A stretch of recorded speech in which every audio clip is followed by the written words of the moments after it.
Good evening and welcome to the July 11th, 2022 Planning Commission meeting. Chair DeCarty is absent, so I will be chairing the meeting this evening. And I would like to call the meeting to order and take a roll call of the commissioners present. So, Commissioner Barnes. Here. Commissioner Doe. I'm here.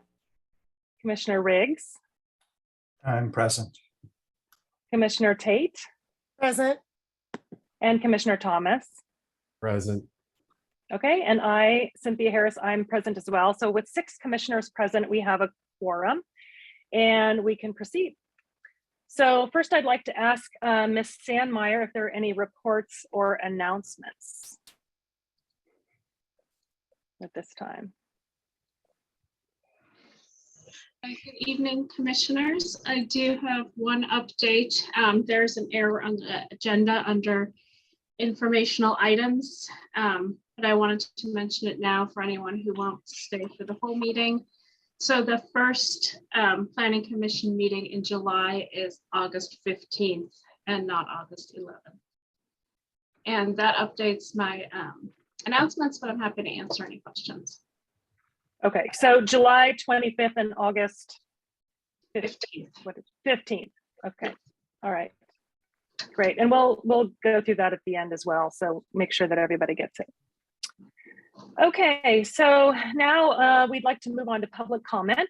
And under public comment, the public may address the commission on any subject that is not listed on the agenda, as well as items that are listed under the consent calendar. Each speaker may address the commission once under public comment for a limit of 3 minutes. Please clearly state your name and address or political jurisdiction in which you live. The commission cannot respond to non-agenda issues brought up under public comment other than to provide general information.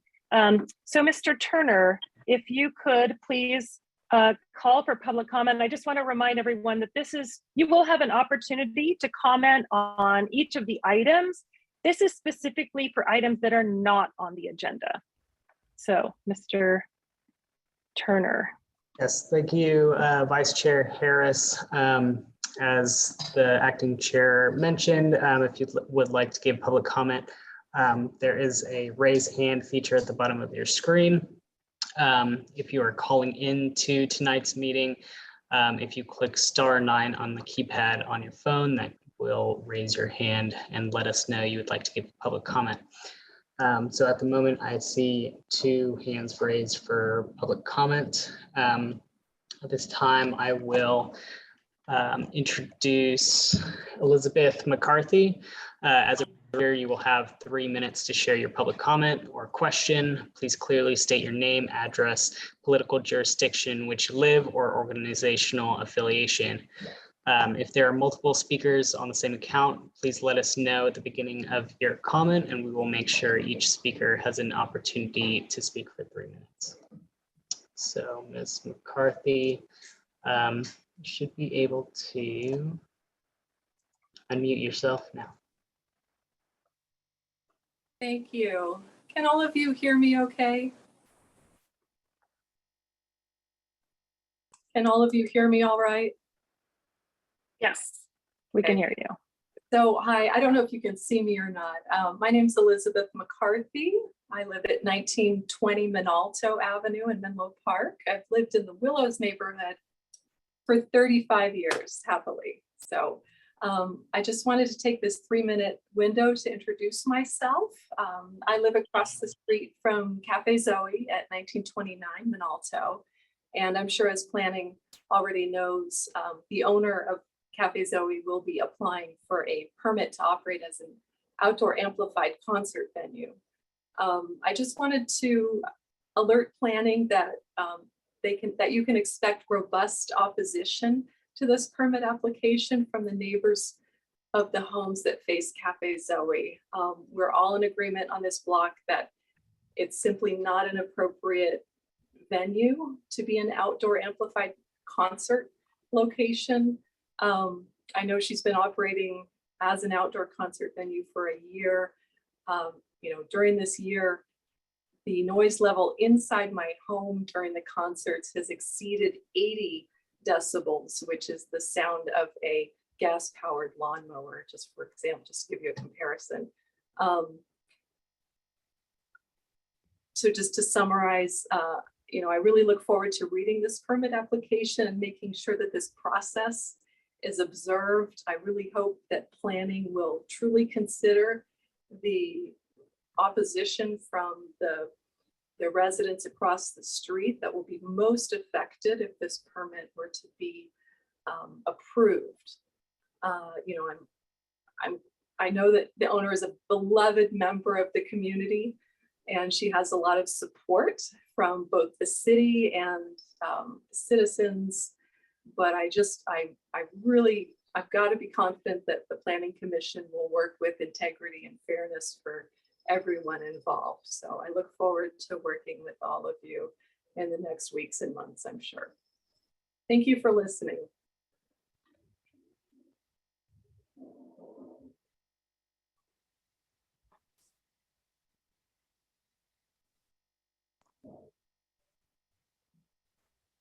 All right, our next speaker will be Pam Jones.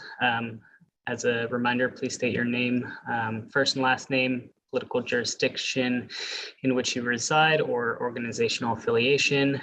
You will have 3 minutes to speak. If there are multiple speakers from your account, please let us know at the beginning of your time, and we will make sure each speaker has 3 minutes. And Ms. Jones, you should be able to unmute yourself.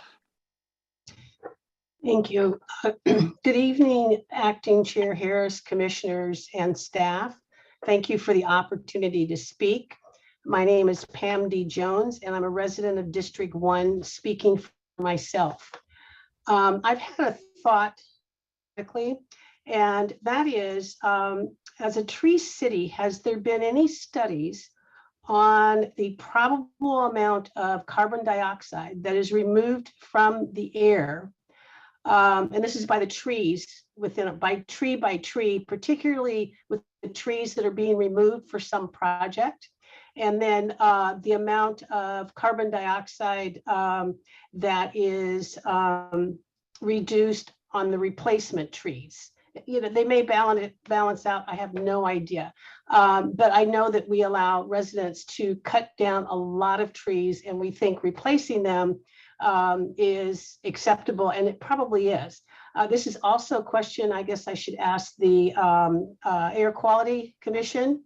They may, or the Environmental Quality Commission, they may have, may be in a better position to look at that and consider what is happening with our tree canopy as it's related to our climate change, which I don't think anybody at this point is in denial about. So thank you.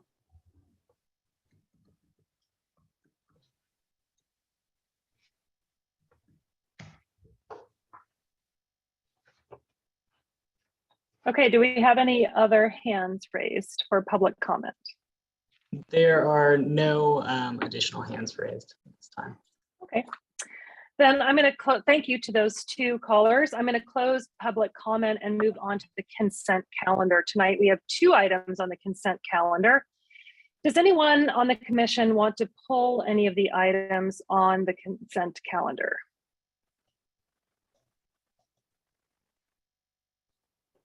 Okay. Is there a motion to accept the 2 items on the consent calendar? Who would like to make a motion?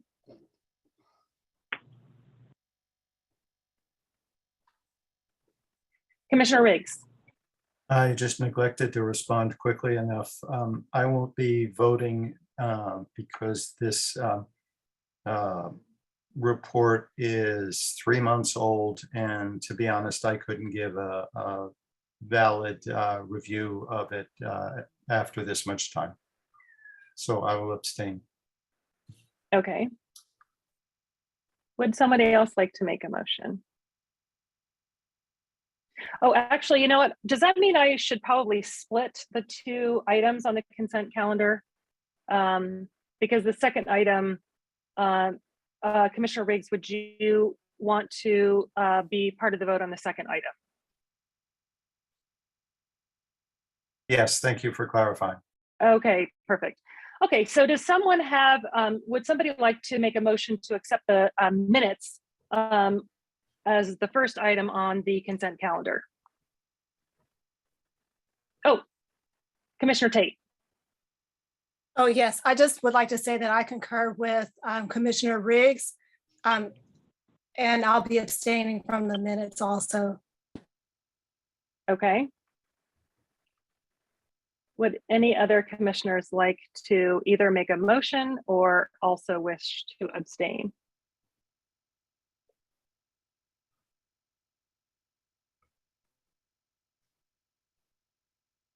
Okay, so it seems we do not have a motion on the floor to accept the minutes.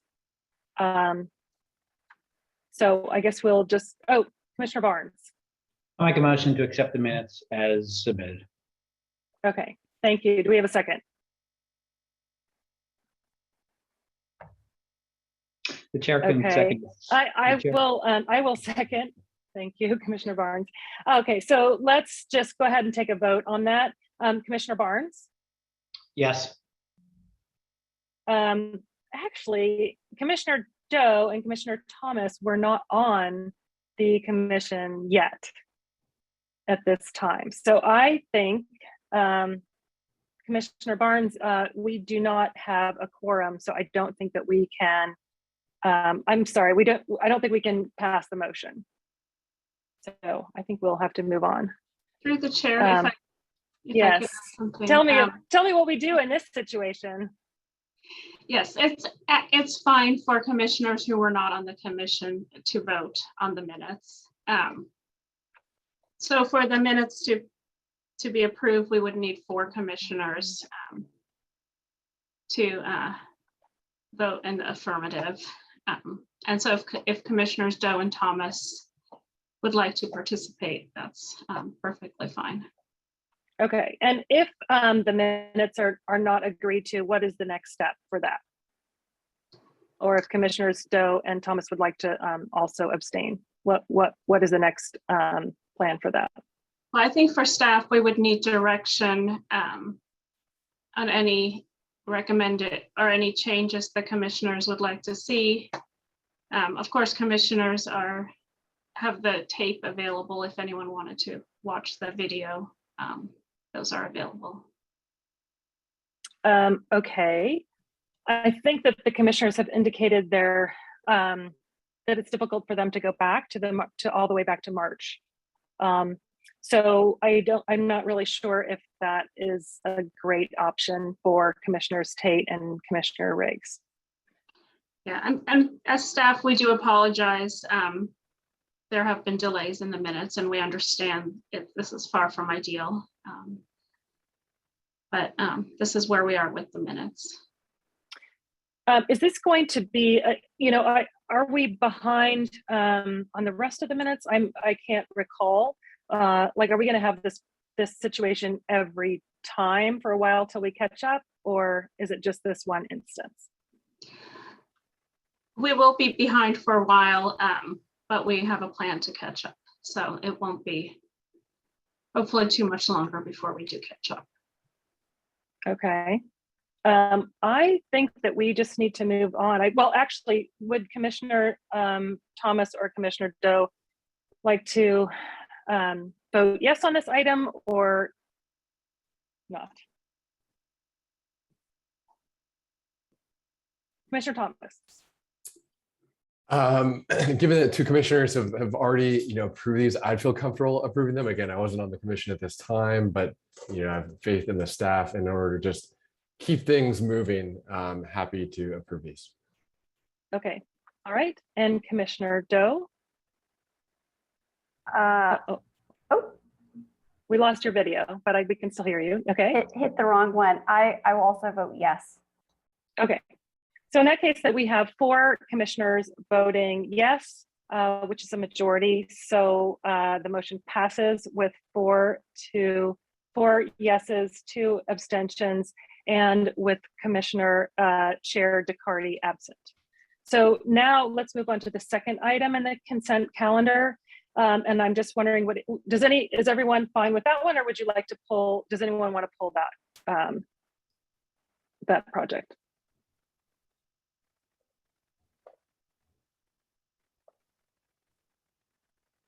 Okay, do I have a motion? Okay, Commissioner Riggs.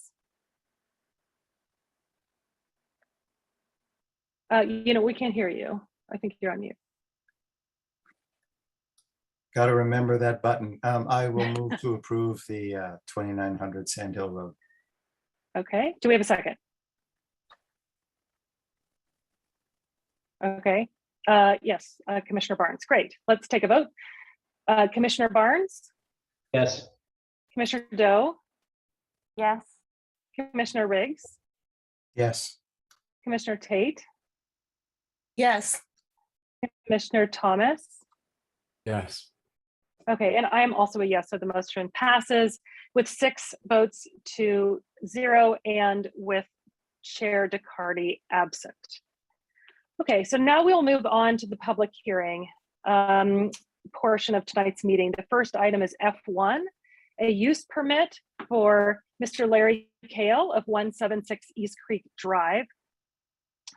The request is for a use permit to construct first and second story additions and interior alterations to an existing non-conforming 1-story single-family residence on a substandard lot with regard to lot width in the R1S single-family suburban residential zoning district. The proposed work would exceed 50% of the replacement value of the existing non-conforming structure in a 12-month period. The proposal would also exceed 50% of the existing floor area and is considered equivalent to a new structure. I know we have a staff report by Mr. Chan on this item. Mr. Chan, do you have any additions or questions to this to the staff report? Thank you, Commissioner Harris. No additional comments for the staff report. Okay. Do we have a presentation from the app? Would the applicant like to make a presentation? Hi, this is Larry Kale. I don't really have a detailed presentation, but I just wanted to mention a few things. It's nice to see everyone. Hopefully you guys will be in person again one day soon. The one thing I wanted to mention was that it is a substandard lot. However, it's an 80-foot minimum width and we're at 79 feet, 11 inches. So we're 1 inch short of a standard lot. But we're still adding to the second floor and adding to the first floor. So we do need a use permit. And we're trying to keep as much of the existing structure as possible and as well as keeping and protecting all of the existing trees on the site. That's really all I wanted to say, and I'm here for any questions. And the owners, Christy and Chris Peets, I think they're available too, but they're here now. Oh, they are. Oh, great. Thank you. All right, thank you. Does anyone from the commission have any clarifying questions? Okay. Seeing none, I will open it up for public comment on this application. Mr. Turner, do we have any hands raised from the public on this item? At the moment, I do not see any hands raised, but as a reminder, if you would like to give public comment, please click the raise hand button at the bottom of your screen, or if you're calling in, click *9 on your keypad, and that will alert us that you would like to give public comment. And let's give it a minute.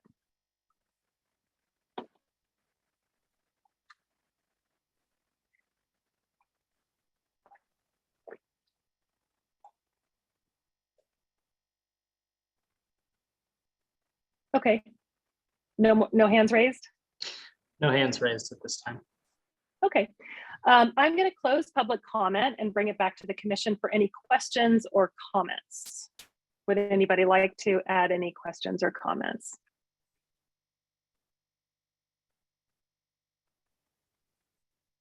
Or a motion?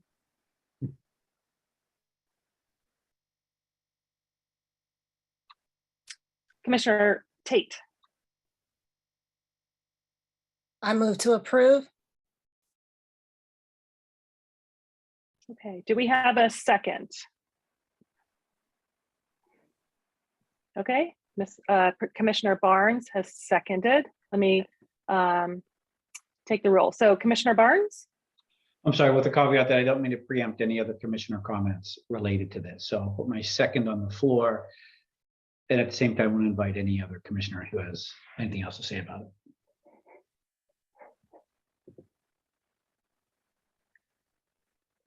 Yes, Commissioner Riggs.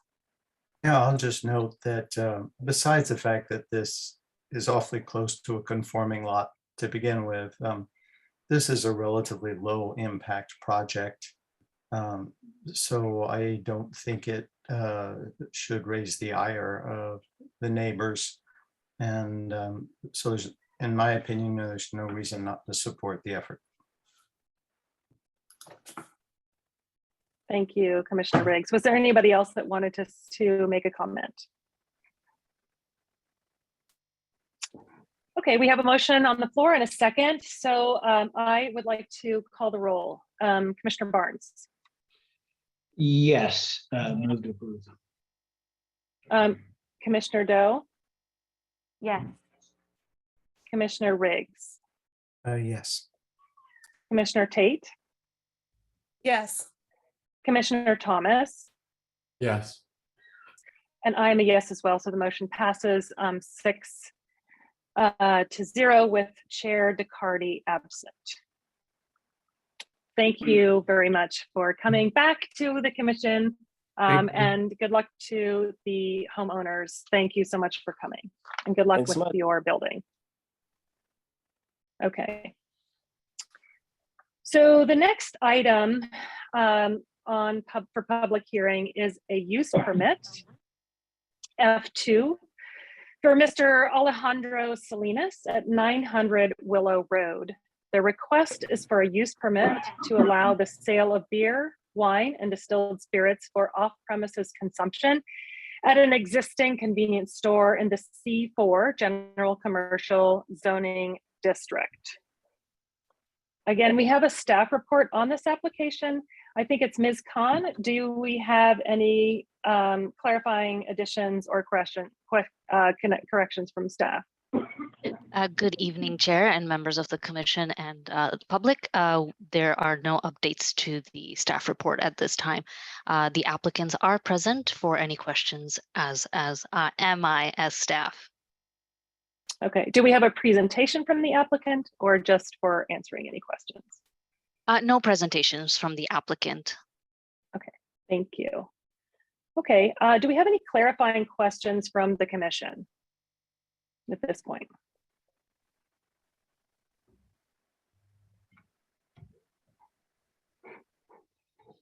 Okay, seeing none, I will open it up for public comment on this application. Mr. Turner, could you open public comment, please? Yes, at this time, I do not see any hands raised, but if you would like to give public comment, please click the raise hand button at the bottom of your screen, or if you're calling into tonight's meeting, press *9 on your phone. Let's give it another minute.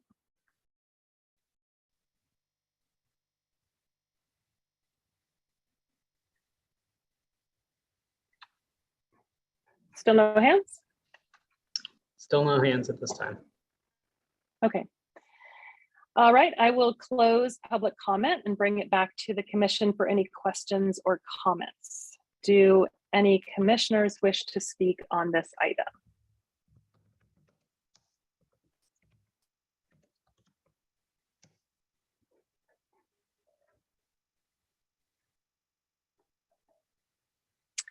Mr. Riggs, I'm sorry, Commissioner Riggs. Thank you. I feel I should just say why I would support such an application, besides the fact that staff has done the due diligence and screened the application, including for its adjacent, as we call it, the density of availability of liquor. I have to say, beer and wine are just part of convenience, and it is part of what a convenience store is. And I would find it very difficult to restrict a store that's trying to survive, whether it's the last 2 years or pretty much any time, from selling something that has long since become innocuous to most of us. So that's why I would support this project. Thank you, Commissioner Riggs.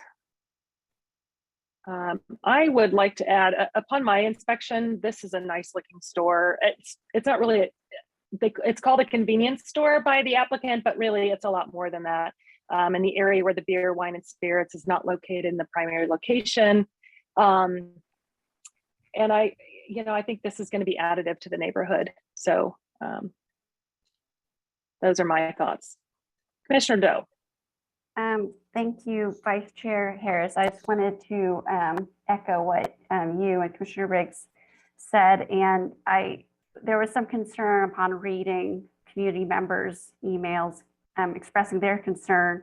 But I would agree with you. In the store there, I could see there was a conscientious desire to offer a variety. There was charcuterie, there was plant-based meat, there was dairy-free cheese, and in that context, you could see that the desire to offer beer, wine, and spirits is not an intention to bring detriment to the community, but to offer a wider selection. So I would also support the application. Thank you for that comment. Commissioner Thomas. Sure. I'll also echo what other commissioners have said. I support this. I hear that there's some concern about it being close to the VA and the freeway. But given that this is only a small portion of this store's business, and I think these other things, if they become an issue, could potentially be mitigated. So I'm happy to offer my support. Thank you. Commissioner Barnes. Thank you. It's interesting. We had an application for beer sales. I don't know if wine was included, but maybe it was, for the gas station just up the road. I think it was a 76, trying in the AM mini market, or the mini market there. And after that vote, I certainly felt like a disservice was done to the operator. I don't know that it's appropriate or not appropriate or a good idea or bad idea for the community. I think that it is unfair. It would be unfair to deny this location the opportunity to sell beer and wine when there are like and similar sales in the area. For instance, at El Rancho. So for that reason, and for the interest of fairness, and of course taking into account the studies done by the ABC and the density as it relates to how much alcohol is available for sale at a retail basis in the surrounding area, my approval of this is just it's the fair thing to do because it meets the criteria, and that's how we've set up our system. And it fits within the boxes for that. So for that reason, I will vote to approve this. Thank you, Commissioner Barnes. Did anyone else want to speak or make a motion?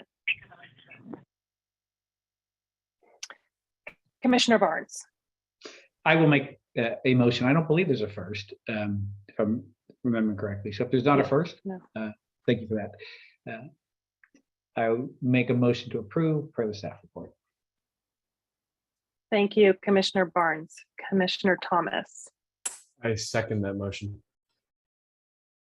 Okay, so we have a first and a second on the floor for the use permit, to approve the use permit at 900 Willow Road. So I'd like to take a vote of the commissioners. Commissioner Barnes. Yes. Commissioner Doe. Yes. Commissioner Riggs. Yes. Commissioner Tate.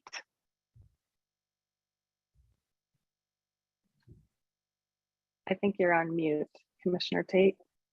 Okay, sorry, my little space bar didn't work. Yes. Thank you. And Commissioner Thomas?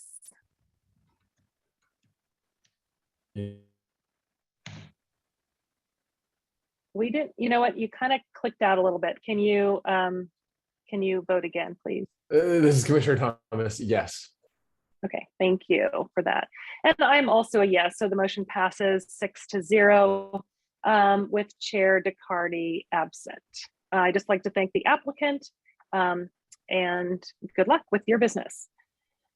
Okay, so the next item on the agenda has a single staff report, F3 and G1, and we will start with the F3, the draft environmental impact report, the draft EIR public hearing with Peter Chai for the Sobrato Organization 162 to 164 Jefferson Drive, the Commonwealth Building 3 project. We have a public hearing to receive comments on the draft EIR to redevelop the project site with a new approximately 294,500 square foot, 4-story office building and approximately 404,000 square foot, 4-story parking structure with 5 levels and publicly accessible open space on a 13-acre parcel. The project site contains 2 existing office buildings encompassing approximately 259,920 square feet of gross floor area, which are proposed to remain. The project site is located in the OB, that's Office Bonus Zoning District. The proposed project would demolish existing surface parking and landscaping to accommodate the new office building and parking structure. The total gross floor area of the office use on the site would be approximately 509,420 square feet with a floor area ratio of 88%. The proposed project includes a request to modify the city's bird-friendly design standards. The proposal includes a request for an increase in height and floor area ratio, the FAR, under the bonus level development allowance in exchange for community amenities.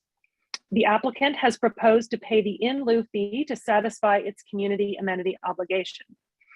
To comply with the city's below market rate, the BMR requirements for commercial projects, the applicant has proposed to pay the BMR commercial linkage in lieu fee. The proposed project also includes a request for the use of hazardous materials, diesel fuel, for an emergency backup generator. An initial study, the ISN Notice of Preparation, NOP, were released on May 24th, 2019, and included a public review period from May 24th, 2019 through June 28th, 2019, to evaluate the potential environmental impacts of the proposed project and determine what level of additional environmental review would be appropriate.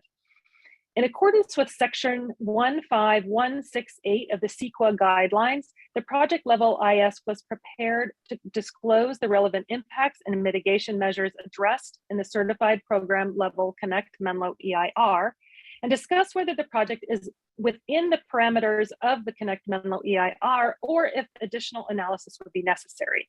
Based on the findings of the IS and consistent with the settlement agreement between the City of Menlo Park and the City of East Palo Alto, a draft EIR was prepared to address potential physical environmental effects of the proposed project in the following areas: population and housing, transportation, air quality, greenhouse gas emissions, noise, cultural resources and tribal cultural resources, biological resources, and utilities and service systems.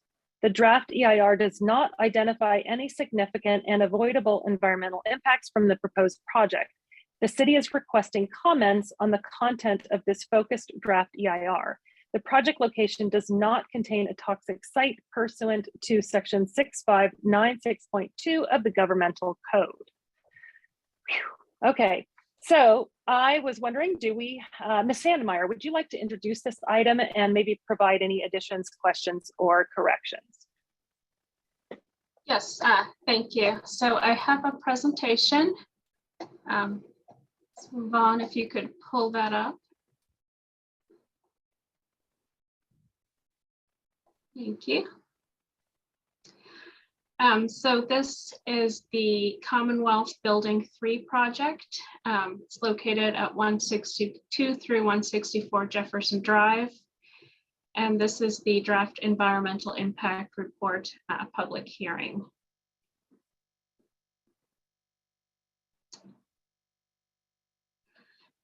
So this slide shows the project location and also an overview of the project layout. So the proposal is for a new office building just under 2,500 square feet and a new 5-level parking structure.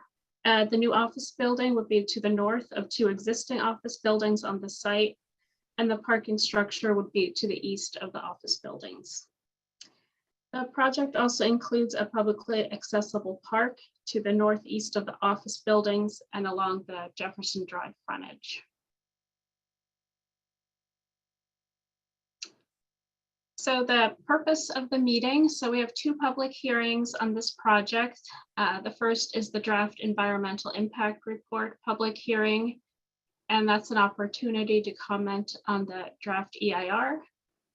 And the second will be a study session to provide feedback on the overall project, including site layout and the below market rate housing proposal and community amenities proposal. And so both of those proposals are for an in lieu fee. The project last came to the Planning Commission as a study session that was held in 2019. And no actions will be taken this evening. The public comment period for the draft EIR will end on August 15th, 2022. Staff and consultants will review and respond to all comments in the final EIR. And the Planning Commission and City Council will consider certification of the final EIR and the land use entitlements. And the City Council will be the decision-making body.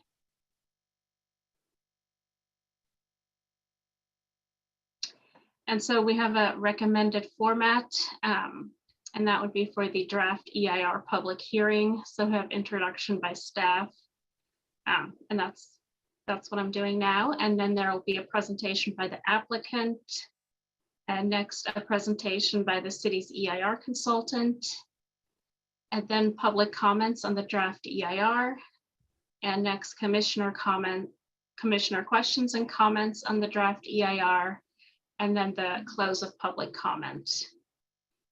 And then for the next item will be the study session. There'll be a short staff introduction and presentation. Then commissioner questions on the proposal. Next would be public comments on the project.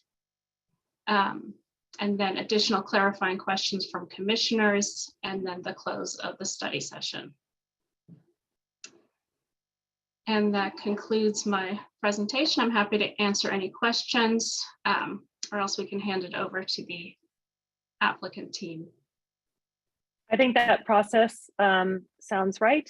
So could we go ahead and have the presentation from the applicant?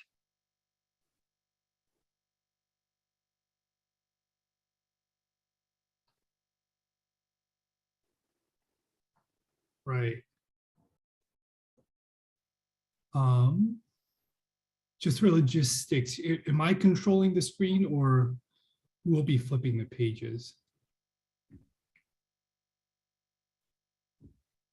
You have control of the mouse keyboard, Peter. Go for it. Okay, so I can move to the next page. Got it. All right. Okay. 1 second while I get set up. Apologies for the delay. Good evening, Vice Chair Harris, commissioners, planning staff, and Menlo Park stakeholders. Thank you for the opportunity to give a quick presentation on Commonwealth 3. Commonwealth 3 is a proposed 449,000 square foot office expansion on an existing 2-building office campus. I'm joined tonight by Evan Sokolowski from Arctech, the design lead on this project, as well as Linda Klein, our land use attorney.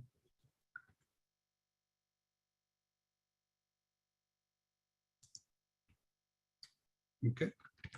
For those of you who are unfamiliar with Sobrato, Sobrato is a local Bay Area company founded in the 1950s. The ethos of the company is to make the Bay Area a place for all.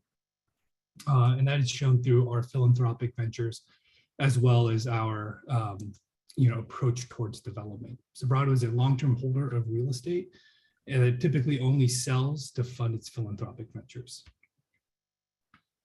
So I thought I'd start off first by kind of, talking about the elephant in the room, which is, why are we building an office building? Why are we proposing to build an office building now? And like I mentioned earlier, Sobrato is a long-term holder of real estate, so our perspective differs from other developers. We look out 5, 10, 20, 30 years into the future and think of the viability of our developments. So with that, we believe in the Bay Area, and we believe in particularly in Menlo Park. Office buildings, we believe, are still necessary in the future. While there are many benefits to working from home, less time to commute, flexible work schedules, there are drawbacks. The lack of in-person interaction, the absence of company culture, and that the stifling of creativity and innovation. We believe people, are returning to the office and will continue to return to the office, but the office buildings they'll return to will be different. They'll evolve to meet the needs of the new worker and the new environment. The office will be a greater place for collaboration. There'll be less kind of focused head down work. Most of that will be done at home. And most companies will most likely adopt a hybrid approach, 3 to 4 days in the office with 1 to 2 days working from home. We believe that the buildings will also be healthier. There'll be greater use of outdoor space. They'll be communicating interior stairs, as well as better filtration systems within every building. So to provide a bit of background on the project, wanted to orient you. So the project is in red. It is located along the 101 between the Marsh and Willow exits. It sits across the Bellhaven neighborhood with the non-operating Dumbarton rail splitting the two.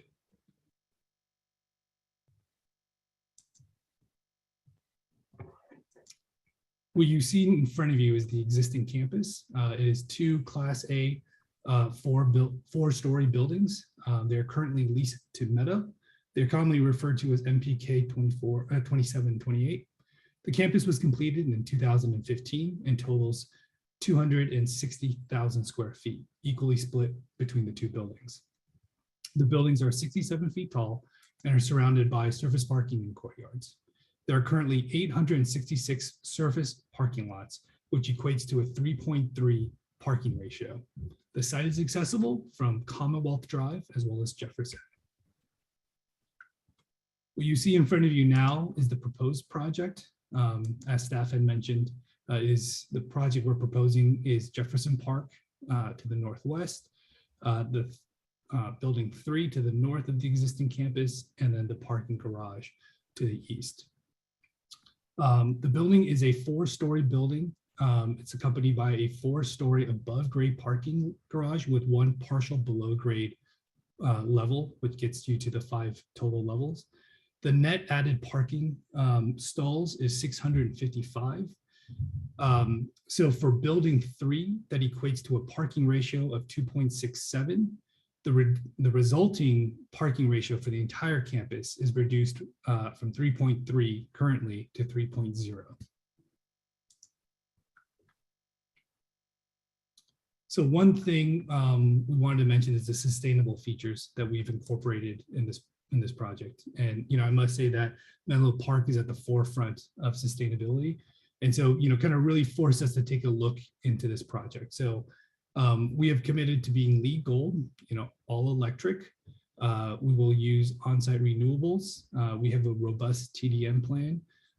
We have dual plumbed for recycled water. We have reduced the parking ratio from the current 3.3 to the 3.0. We're also exploring the use of mass timber to reduce the carbon impact of our construction. We are also keeping an eye on battery packed generators in lieu of diesel generators. So project timeline, we first submitted our application in 2017. We went in front of planning staff, planning commission back in 2018. We received some really positive feedback, as really some good suggestions. So we incorporated that and resubmitted our project back in 2019. That's when we initiated the initial study, as well as the environmental impact report. We continued to do community outreach in 2020 and 2021, and are now before you in the summer of 22, with the current schedule of being in front of Planning Commission and City Council either in Q4 of this year. So with that, I'm going to hand over the presentation to Evan. We'll talk about the design. Evan, please take it away. Good evening, Chair, Commissioners. Evan Sokolowski with ArcTech. Glad to be in front of you today as this project moves forward. As Peter mentioned, we've been going through this process for a while, and the design has evolved over the years to what you're seeing today. Next slide.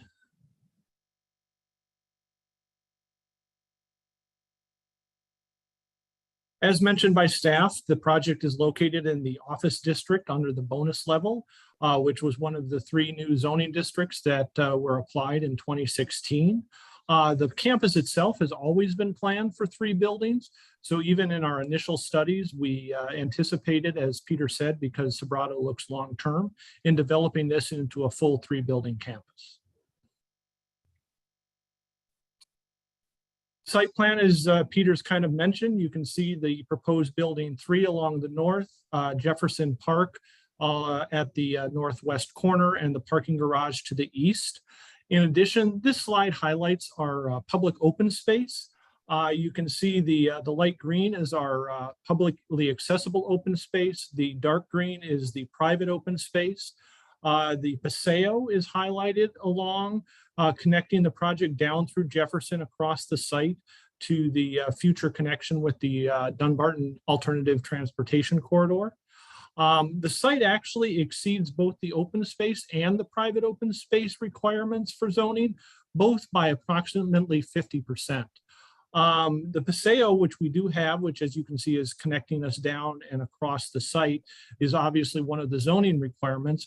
But when we looked at the development of the site, one of the things we took into account is, because of this location, what can we do in addition to those requirements? And so that yellow pedestrian circulation path actually creates a loop around our site, just because right now there is a limited connection we have, but this allows the public to come in and use the entire site, connecting all the way around, whether it's for exercise.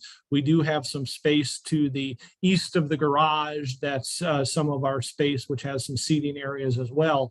But we took that as a benefit that we were providing in addition to our Paseo. This is a rendering of the view into the project, looking over the proposed Jefferson Park and to the proposed building, which you see as the 4 stories. And you can see beyond on the right side is one of the existing buildings. And so with our 4-story structure, it fits within the context of the campus. And as Peter mentioned, we came in front of the commission previously in a study session and received a lot of feedback. Our initial building on the left that we submitted was a 6-story building. We received comment and feedback from the commission requesting us to study the possibility of reducing both the height and the mass of the building to work within the campus and within the area. So we reduced the square footage of the building by approximately 70,000 square feet. And in doing so, we also took 2 floors off the building to a 4-story building that much more closely aligns with the existing campus. We also looked at adjusting the garage. This was both due to the reduction in the scale of the project and the reduction of the square footage, but also in comments to articulate it better and reduce the scale. As mentioned, we do have 5 levels, but one of which we took and placed underground. So we were able to take an entire level off the garage. The garage was also reduced in mass by stepping it as opposed to the more continuous garage that we started with. And there was careful attention placed to screening our view to the east towards Kelly Park by applying a very nice screening element. In this diagram, we show the use of an oak tree that kind of picks up on the Menlo Park logo.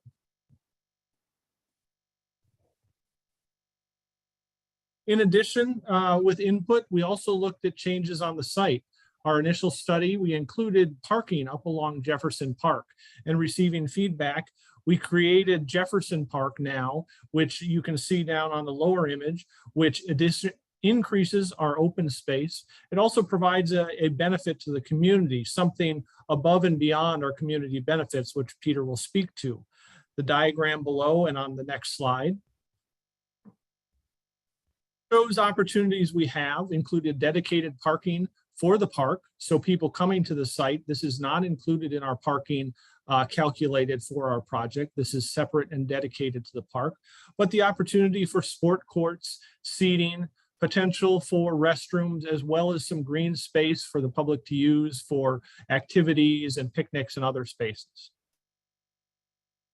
These images just show, as we're working through the ideas, opportunities we have on the park to include whether they're the different seating, the benching, or even restrooms.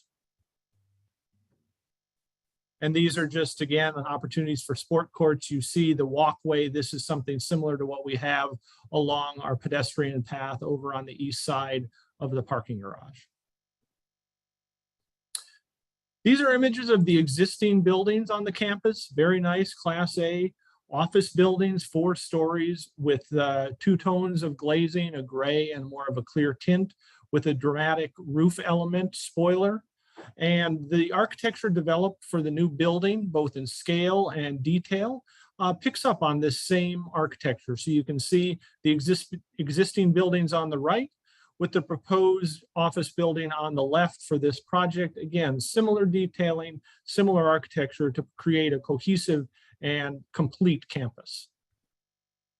And finally, this is a view, one of the primary public views of our project based on its location, it being tucked away from across Kelly Park. It gives you a really good understanding of the scale of the project. On the left in the back is one of the existing buildings, and to the right in the back is our proposed building, again, of the same scale, so it fits within the context. And then the architecture of the garage in front projecting towards Kelly Park, the mass broken up by steps in the architecture, as well as the screened wall presenting the primary face to the park.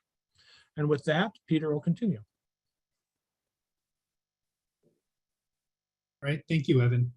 I wanted to touch upon transportation real quickly in our TDM plan.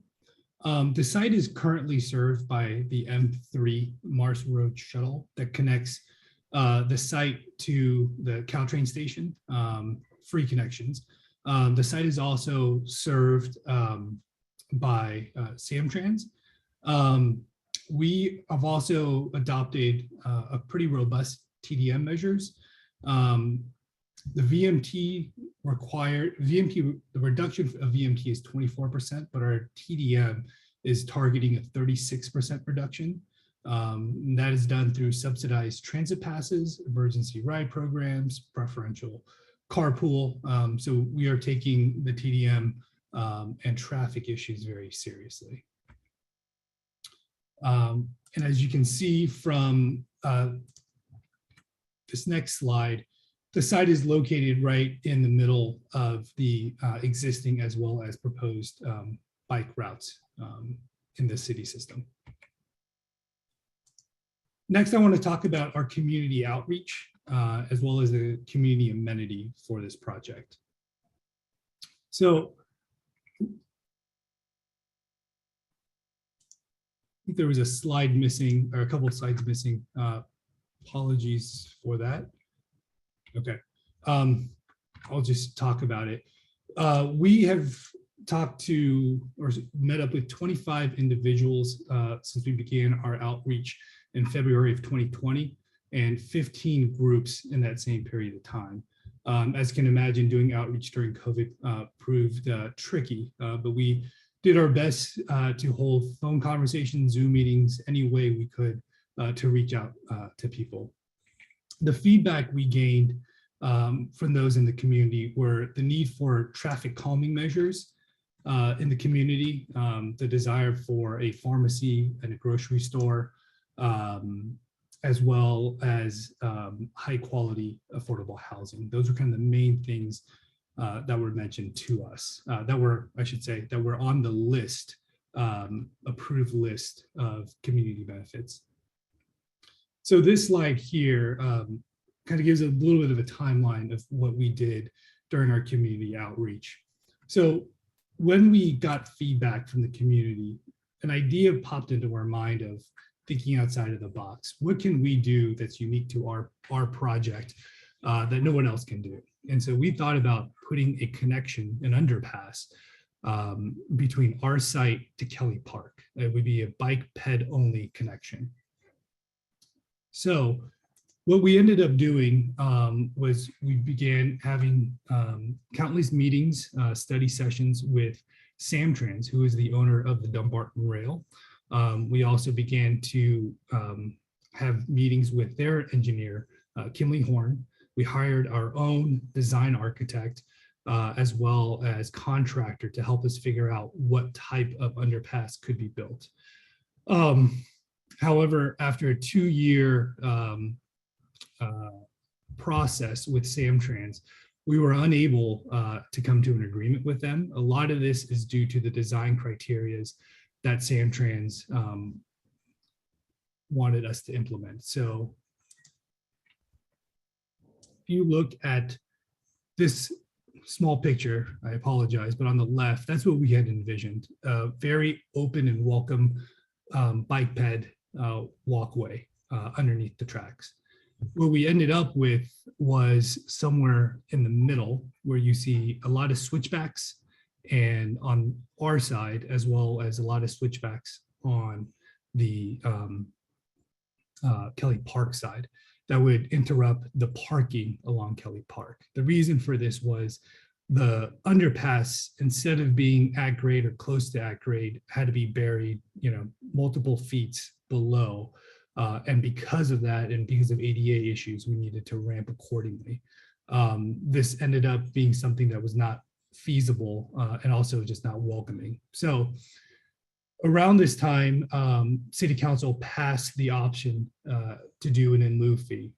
We, however, did not pursue the in lieu fee right away. We began going back to the community, began having additional meetings and looking and exploring what other options we could provide as a community amenity. And so we looked at, a pharmacy. We knew a grocery store was physically not possible, but we thought, well, what could we do with a pharmacy? Could that go on the Jefferson Park parcel? Physically, it just would not work. Pharmacies these days require drive-throughs, and because of the size of Jefferson Park, because of the need for drive-through as well as the kind of standard size of pharmacy, we were unable to make that fit. We also looked into undergrounding electric lines, the sound wall, but due to physical constraints and just general administration, we weren't able to make those viable options either. And so we chose the in lieu fee as our community amenity. And with that, that is our presentation, and Evan and I and Linda are available for any follow-up questions that you guys may have. Thank you so much for that presentation. Now we'd like to hear a presentation from the EIR consultant.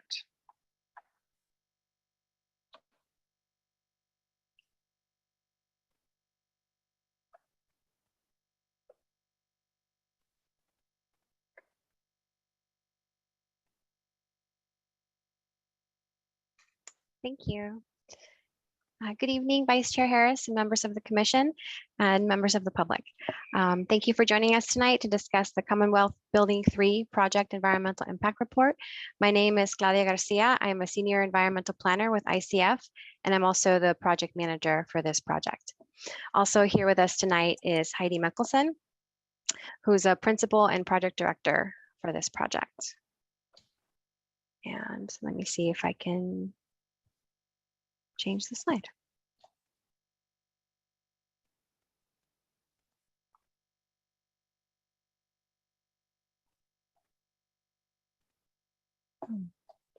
There we go.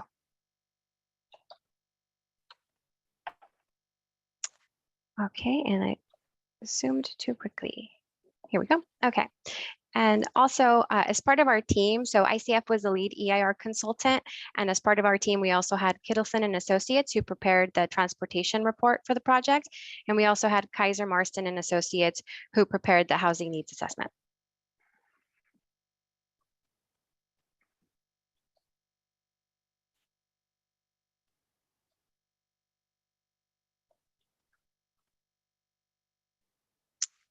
Okay, so the overall purpose of tonight's meeting is to summarize the proposed project and the conclusions of the EIR, provide an overview of the secret process thus far for this project and identify next steps, and also to receive public comment and input on the analysis presented in the EIR.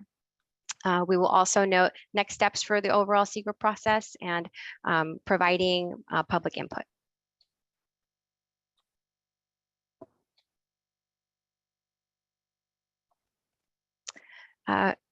So a project overview. I won't go into too much detail here because the applicant Sobrato has already provided enough detail, but as noted here on the slide, the project site is currently developed with 2 buildings, building 1 and 2, and a surface parking lot. Those buildings will remain on the project. The project proposes to construct a 249,500 gross square foot office building, noted here as building 3. A 404,000 gross square foot parking structure, 235,866 square feet of open space, of which 128,533 square feet would be open to the public. The project also includes 0.2 mile long paseo, which will be available to bicyclists and pedestrians. And as noted here, buildings 1 and 2 will remain on the site.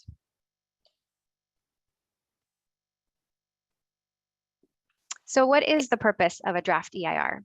It's intended to provide detailed information about the environmental effects that could result from implementing the project. It examines and identifies methods for mitigating any potential environmental impacts should the project be approved. And it also considers feasible alternatives to the project that could reduce those impacts, in addition to the required no project alternative. When preparing the EIR or other environmental documents in accordance with California Environmental Quality Act, we focus on the physical impacts to the environment. And when making the final decision on the project, the decision-making body for the City of Menlo Park will consider the results of the EIR and other input.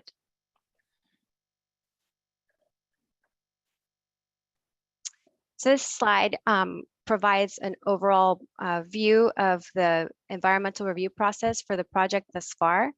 In 2019, the city released a notice of preparation and conducted public scoping between May 24th and June 28th. The notice of preparation is intended to alert the public that the city is intending to move forward with this project. An initial study was also prepared and circulated with the notice of preparation. And the initial study included preliminary analysis to determine which environmental topics should be the focus of the environmental impact report. On June 3rd, the City of Menlo Park held a public scoping meeting to invite members of the public and agencies to submit written comments on the environmental impacts that should be evaluated in the EIR. And most recently, on July 1st, the city released the draft EIR and is now available for a 45-day public review period until August 15th. And today we are holding the public hearing to receive comments on the draft environmental impact report and the analysis contained therein.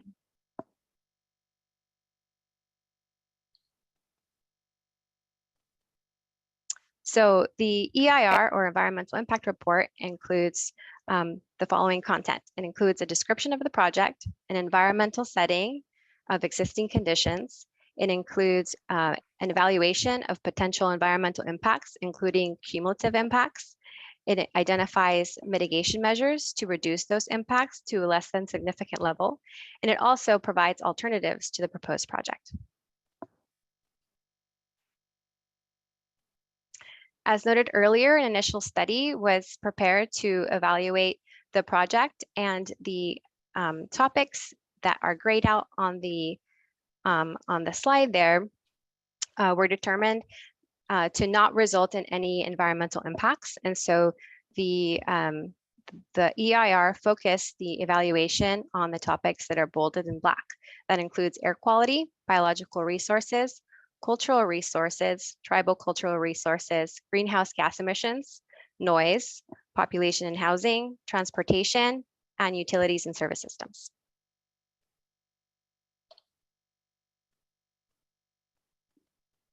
So in the EIR, we classify environmental impacts in 3 different ways: potentially significant, less than significant, and no impact. Mitigation measures are identified to reduce or eliminate or avoid impacts that were identified to be potentially significant.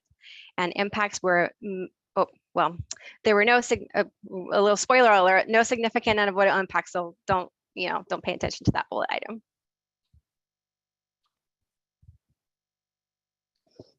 So the EIR determined that population and housing and utilities and service systems would be less than significant, meaning that no mitigation measures are required to reduce that impact.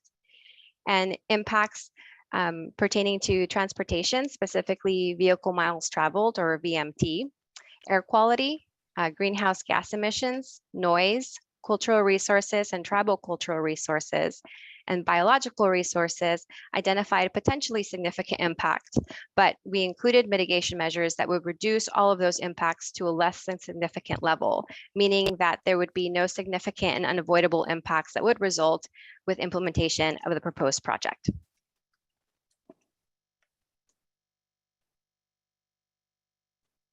So alternatives considered. In addition to the no project alternative, the project includes 2 alternatives: reduced project size alternative and the research and development use alternative.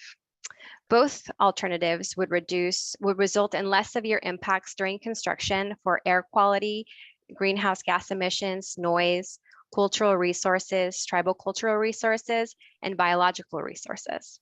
But we found that the research and development use alternative would be the environmentally superior alternative because it further reduces those impacts during operation for transportation, air quality, greenhouse gas emissions, due to the fact that that alternative would reduce the number of employees.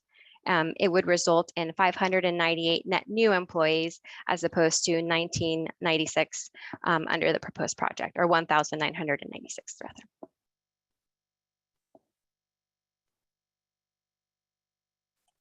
So here again, we have our overall review process. And for next steps for this project, once the public comment period closes on August 15th, we will review all of the public comments received on the EIR and prepare responses. A response to comments document will be included in the final EIR and provided to decision makers before making their final action on the proposed project and the EIR.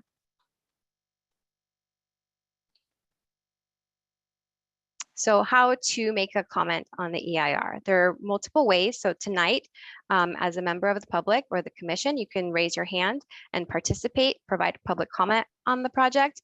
After tonight, you can submit written comments via US mail or email to Pael or Kyle in the email and address provided on the screen. And you have until 5 p.m. on Monday, August 15th, 2022 to provide comment. And that ends my presentation. Thank you, Ms. Garcia. Okay, I would like to see if we have any clarifying questions from the commission. Let's hold that to the EIR, what's EIR related. Do any of the commissioners have a clarifying question?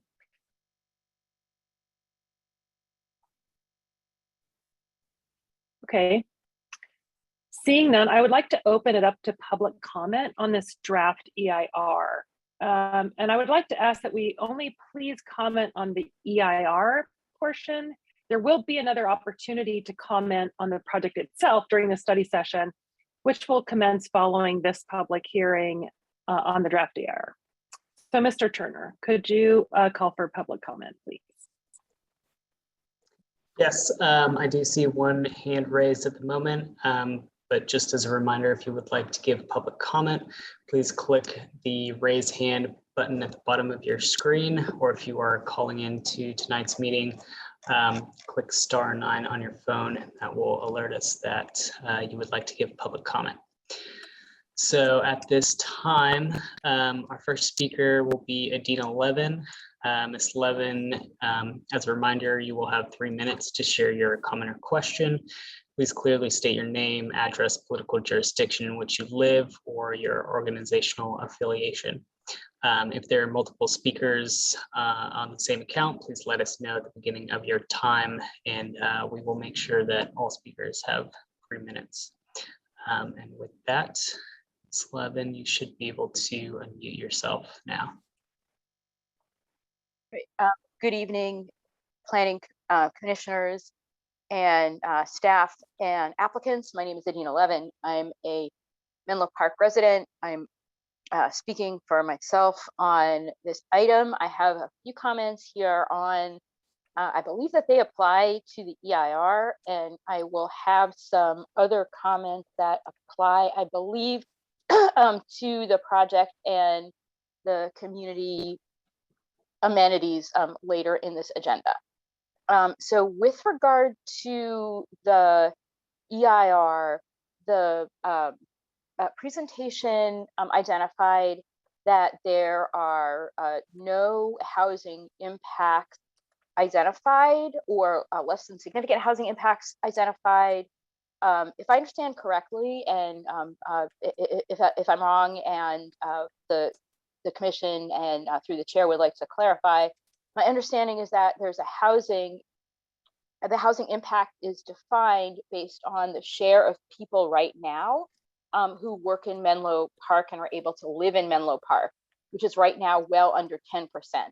So if we say, if we're keeping on track with that, like a really abysmal level, then there's no significant impact.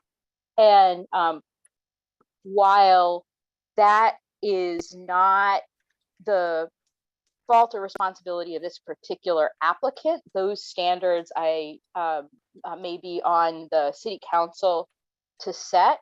That seems implausible from a perspective of logic. This development, if I heard correctly, will be having about 1,000 net new employees in Menlo Park, and meanwhile the city is going through a big issue where people in the community are having a great amount, some people in the community are having a great amount of distress by having 90 affordable housing units in the city. And so really maintaining the jobs housing balance as it is not no impact, it is a high impact. The other two comments I wanted to make were with regard to the VMT, the vehicle miles traveled reduction. It's great to see the transportation demand management proposals and less parking than the extremely parking oriented previous design. However, if I read the staff report correctly, which I might not have, it seems like it's saying that there's no need to reduce parking any further because there's already enough VMT reduction. And the last comment is anything that allows less diesel and more electric is better for air quality. Thank you.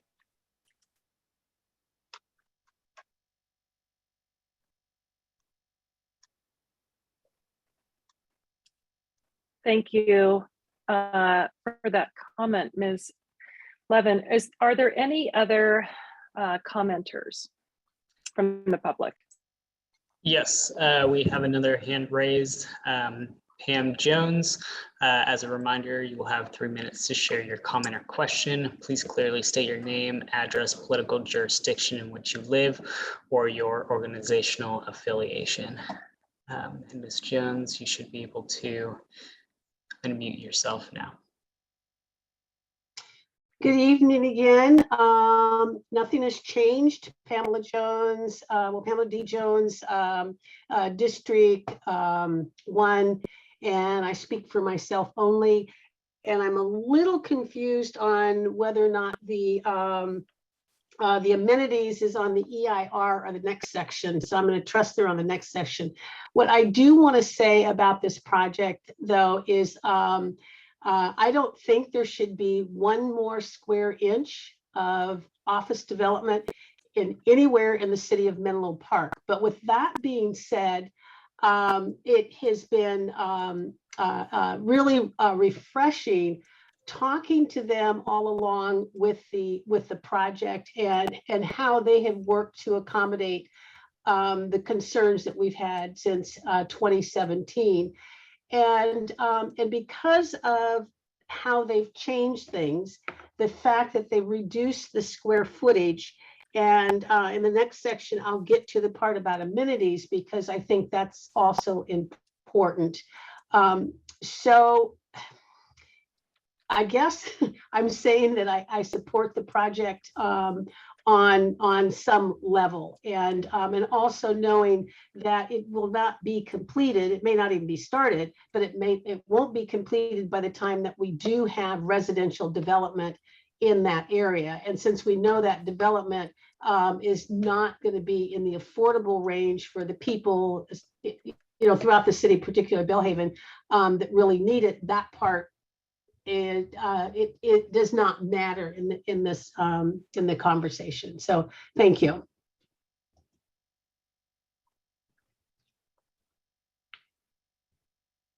Thank you, Ms. Jones, for your comments.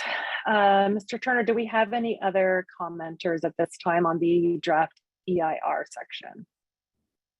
Yes, we have another commenter. We'll introduce Katie Baruzzi. As a reminder, you will have 3 minutes to share your comment or question. Please clearly state your name, address, political jurisdiction in which you live, or your organizational affiliation. If you have multiple speakers speaking from the same account, please let us know at the beginning of your comment, and we will make sure each speaker has an opportunity to speak for 3 minutes.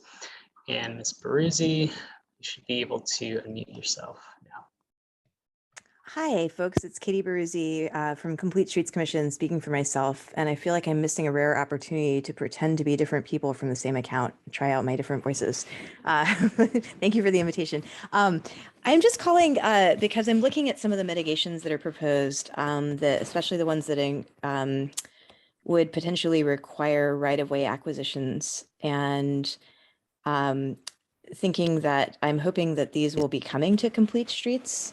In general, I know that we're trying to meet the needs of many different users, but I think things that make our streets harder to cross and faster to drive on, especially during non-commute hours, the wider a street is, the more it looks like a speedway or a freeway, and the less safe it is, frankly, for people to navigate along on bike and on foot. So I'm encouraging staff to connect with, as I'm sure you already have, with the Public Works with Assistant Public Works Director Hugh Lauch, and I'm hoping that some of these things can be brought through Complete Streets before they're totally baked. And that would be my plea. Let's not make things more dangerous, because I think that could have negative effects that are unanticipated, which I think was called out in the report in several places. But I just, so thank you for considering that angle as well. And that's all.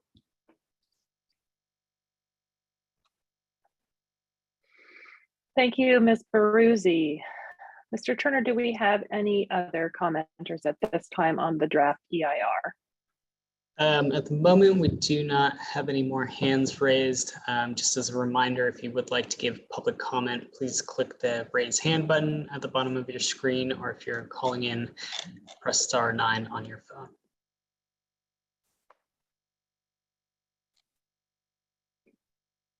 Okay, I think that we've given enough time, so I would like to close public comment and bring it back to the commission for comments and questions. Do any commissioners wish to speak on this item? And let's please keep your comments to those regarding the draft EIR, as we will have time to discuss the project itself in the study session. Commissioner Riggs. Yes, thank you. I thought it might help. It might help the discussion and those listening in particular to talk about the traffic issue, in that I believe the way we have analyzed this project is by whether or not it fits within Connect Menlo. And I wonder if through the Vice Chair, if I could ask for staff to confirm that we evaluate based on whether it fits within Connect Menlo, not whether or not it actually adds population or vehicles. Yes, please go ahead. So Ms. Baguette, I guess that would go to you. I think it's actually going to go to Ms. Sandmeyer. Ms. Baguette is not. I think she's out of town. Yes, that's correct. So this EIR is tiered off the Connect Menlo EIR. I don't know if that helps. Then Ms. Garcia from ICF may have more information on that. I think you're saying the same thing that I did, just perhaps in somewhat more academic terms, that where Connect Menlo said we have evaluated the results of our rezoning and this is what we expect and this is our EIR report. And now each element that comes forward, if it fits, we say, oh, well, it's no impact, meaning it's no impact outside what we expected by rezoning.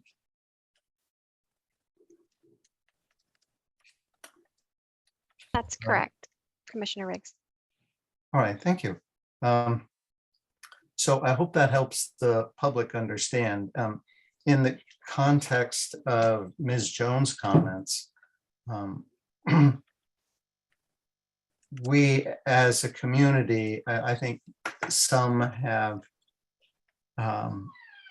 wondered whether the Connect Menlo rezoning was the right thing for the town or the many similar rezoning efforts, particularly on the bay side of 101 up and down the peninsula, where we can now read of 1 million square foot projects in 7 different communities from Sunnyvale to South San Francisco.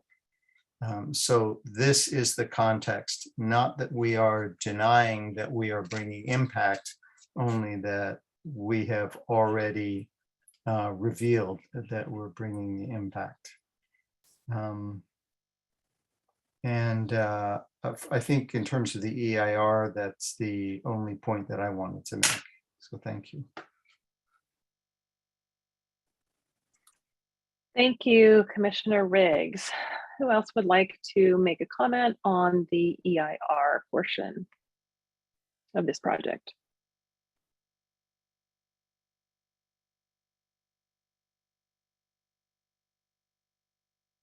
Okay, I would like to ask a couple of questions of Ms. Garcia. I went back and listened to the original scoping session, and there were 4 items that the commissioners at the time wanted to be studied in the EIR. Those were all electric, and I think we're pretty close, but we do have the generator, so we can discuss that. The second was looking at a 2.5 versus 3.0 parking for the entire project. And then the third was no net gain in VMT, which is a little different than that. And then the fourth was if we did not grant the bird waiver. So it seems that none of those were one of the alternatives that were chosen, but I know that I'm sure you took a look at those. So it'd be terrific if you could speak to those items that were brought up in the scoping session. And,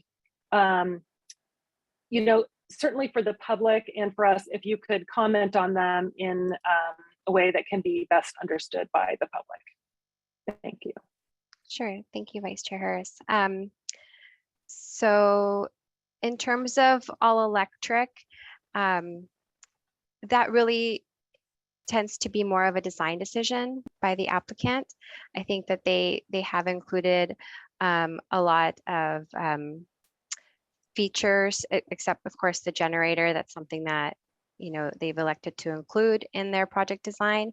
And so I think that's something that perhaps should be discussed with them. I think we need to evaluate the project as proposed. In terms of parking, we did evaluate the, we did include an alternative that was dismissed in the alternative section that would reduce parking. And so that would be the reduced parking alternative.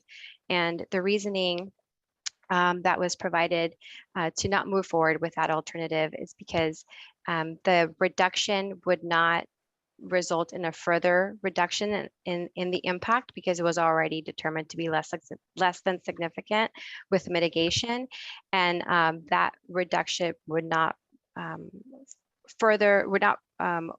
reduce the overall impact, and the impact would be the same.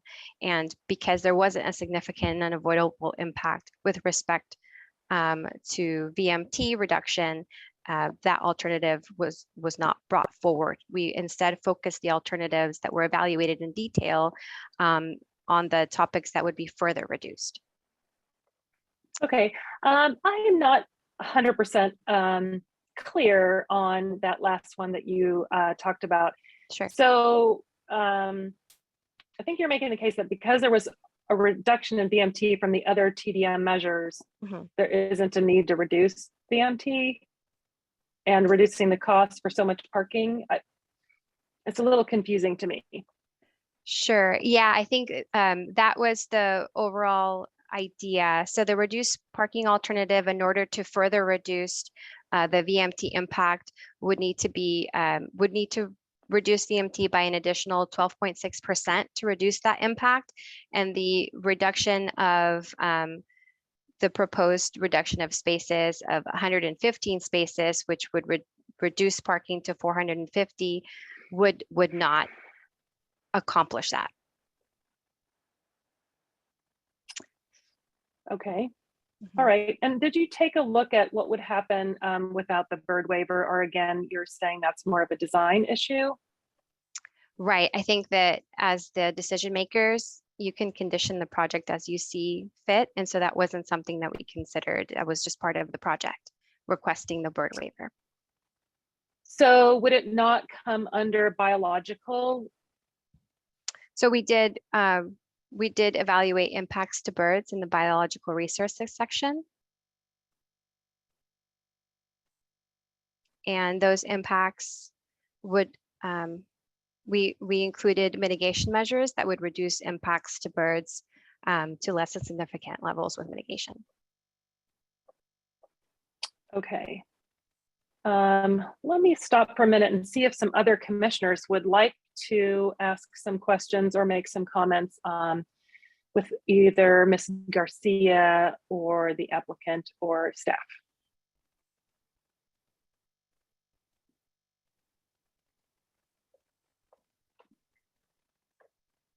Commissioner Riggs.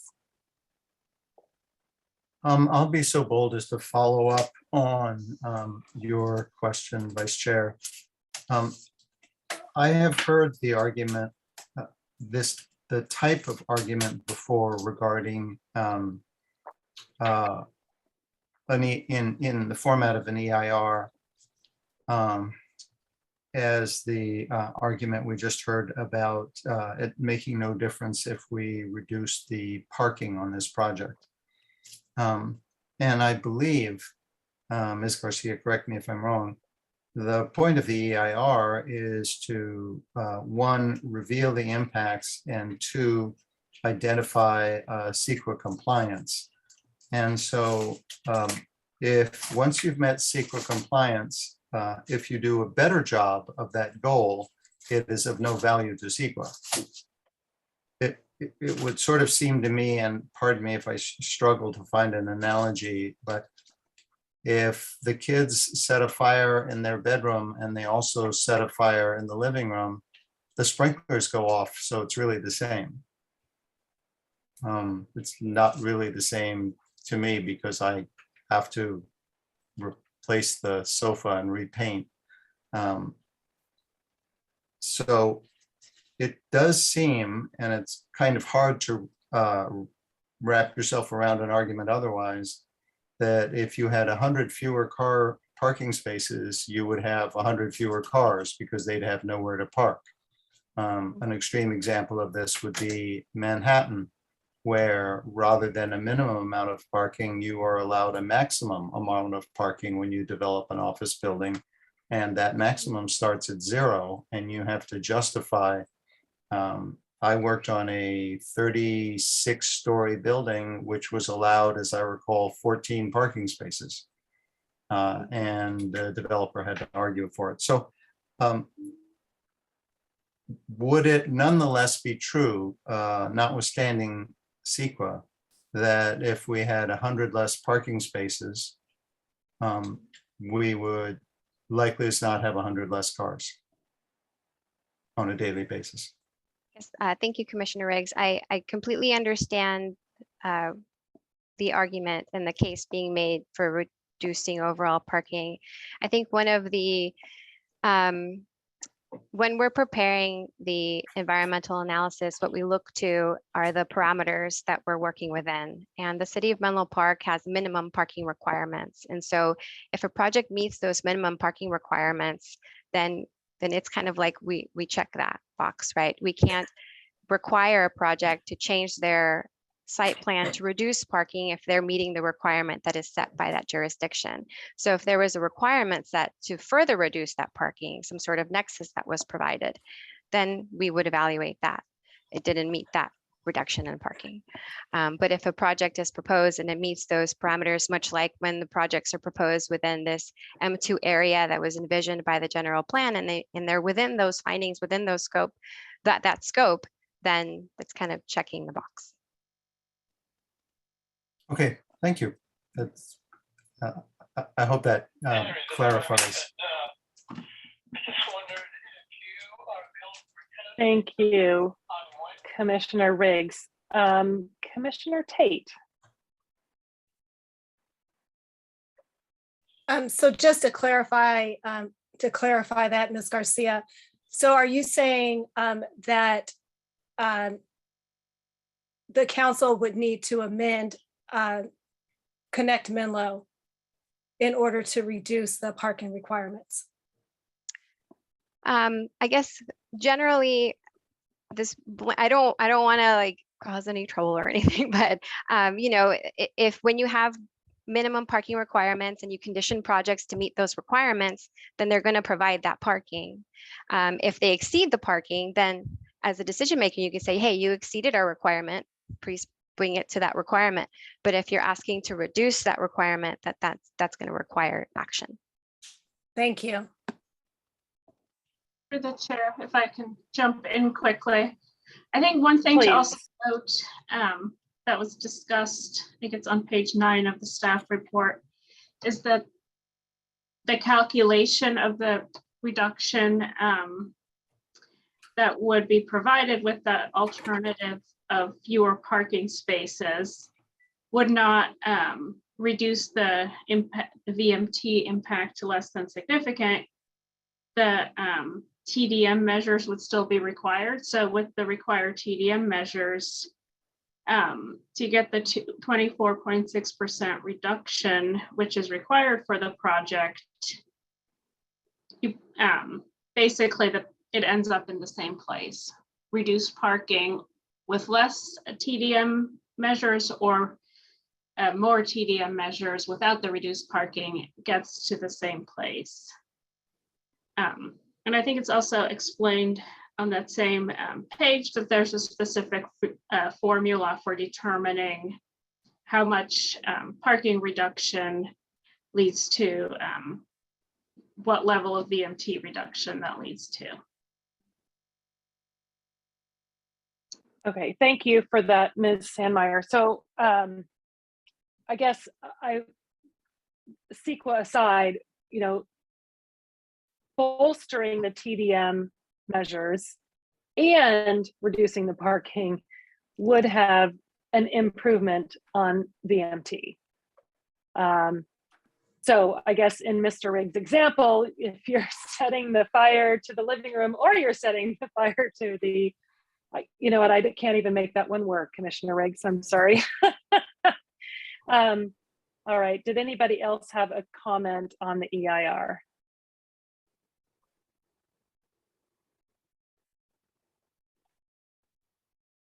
Okay. Well, I have one more question for Ms. Garcia, and that just kind of goes to the basic purpose of the alternatives and which ones are chosen. It seems that we did study some that would be better from an environmental standpoint. However, neither of the ones that were chosen were anything that the developer would be interested in developing. So can you just share with me what is the purpose of these alternatives, and why do we choose alternatives that are not actionable? So the purpose of an alternative is to, so an EIR, for example, needs to identify a range of alternatives that meet the basic project objectives, that reduce significant impacts. If there were no significant and unavoidable impacts, like in our case, for example, would further reduce the impact, and if it's feasible. So that feasible, you know, that third requirement, that's something that the city and the developer need to weigh in on, because if it's a project that wouldn't be infeasible to move forward with, then that's something that needs to be considered as well. And so that is why we consider alternatives, and that's why these two alternatives were identified for full evaluation in the environmental impact report. But for instance, the R&D option, it states that the developer, that it did not achieve the developer project objectives of providing office space. Wouldn't we have known that before embarking on this alternative? Well, the research and development alternative would meet the basic project objectives. It would result in a significant reduction in employment. And so that's why it was chosen as the environmentally superior alternative. Okay, I think we're getting mixed up in language. When you say the project objectives, do you mean the CEQA project objectives, or do you mean the project, the actual developer project objectives? Because it doesn't meet the developer project objectives, even though maybe it meets the CEQA project objectives. Yeah, in terms of CEQA, we're only concerned with the CEQA project objectives, which are identified in the project description and also listed in the alternatives. And so for each alternative that was considered, we included a paragraph describing how which main objectives were met by that particular alternative and why it was chosen for full evaluation. Okay, I am going to drop this line of questions. And let's move on. Who else from the commission would have any comments on EIR?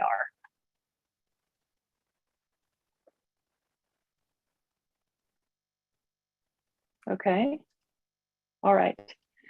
So then I think we can close this agenda item and move on to our last agenda item, which is G, a study session on the same project. However, I'm still required to read the entire paragraph, so hold on. So this is G1, the study session for the Sobrato Organization 162 to 164 Jefferson Drive, the Commonwealth Building 3 project.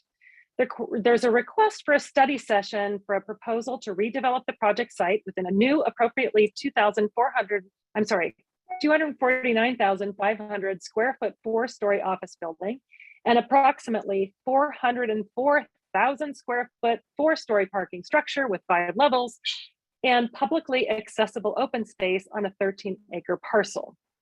The project site contains 2 existing office buildings encompassing approximately 259,920 square feet of gross floor area, which are proposed to remain. The project site is in the OB, that's the office bonus zoning district. The proposed project would demolish existing surface parking and landscaping to accommodate the new office building and parking structure. The total gross floor area office use on the site would be approximately 509,420 square feet with a floor area ratio of 88%. The proposed project includes a request to modify the city's bird-friendly design standards. The proposal includes a request for an increase in height and floor area ratio, that's the FAR, under the bonus level development allowance in exchange for community amenities. The applicant has proposed to pay the in lieu fee to satisfy its community amenity obligation. To comply with the city's below market rate, that's the BMR, requirements for commercial projects, the applicant has proposed to pay the BMR commercial linkage in lieu fee.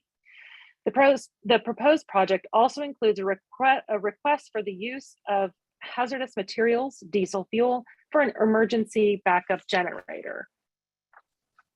So that is our description. And we've already had a presentation by the applicant.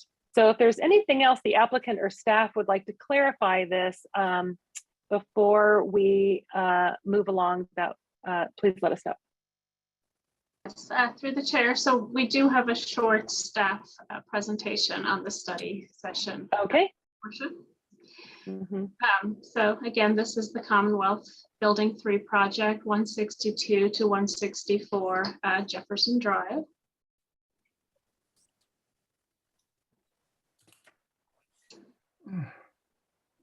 Let's see, Vaughn, could you advance the slides? Somehow it's not working for me. Thank you. So staff recommends that the commission consider the following topics and use these as a guide to ask clarifying questions.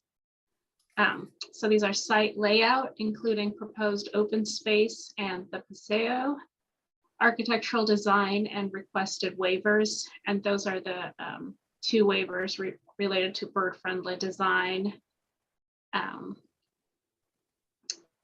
And then we have the potential intersection improvements through project-specific conditions, the below market rate housing proposal and community amenities proposal. And as previously mentioned, those proposals are both for an in lieu fee. And that concludes my presentation. Thank you. Thank you. Before we go to public comment on this, are there any clarifying questions from the commission?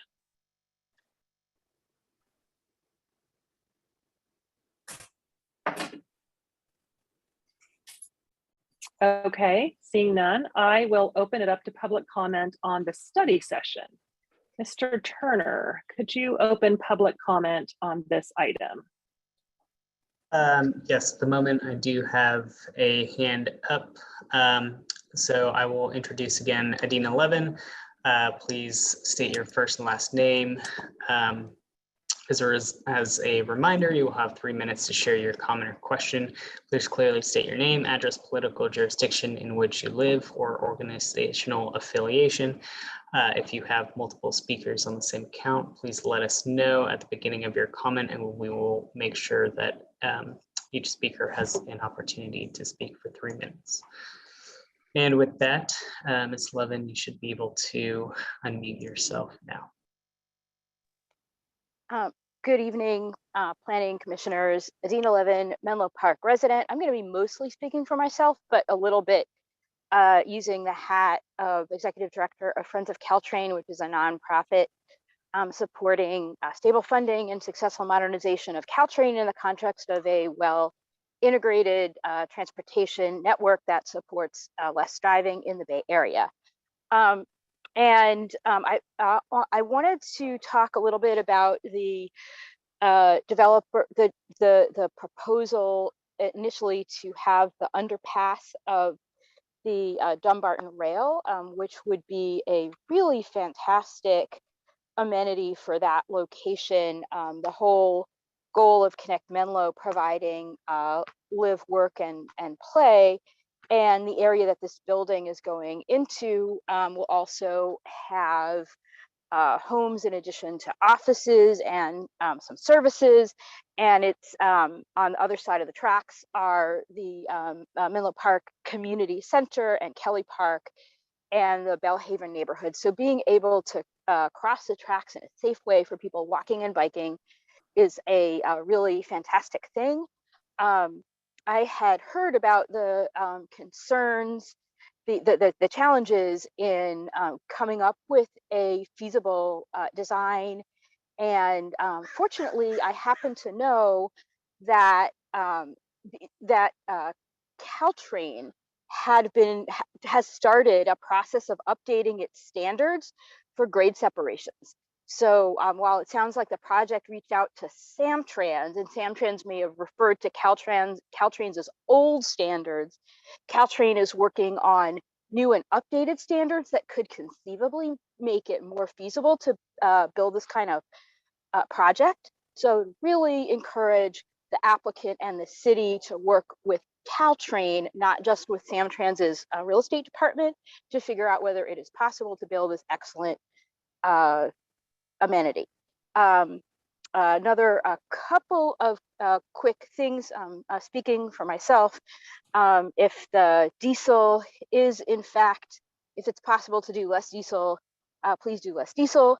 And in terms of the description of roadway widening being described as an improvement, I would like to reinforce what Ms. Baruzzi said in terms of bringing this to Complete Streets Commission, because from the perspective of people walking and biking and wanting to reduce driving, having wider streets is really not an improvement. So figuring out how not to do it and bringing it to the Complete Streets to maximize safety would really be a good thing to do. Thank you.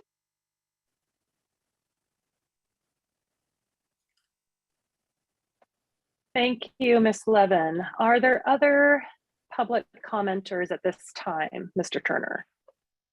Yes, we have another speaker. I will now introduce Pam Jones. As a reminder, you will have 3 minutes to share your comment or question. Please clearly state your name, address, political jurisdiction in which you live, or your organizational affiliation.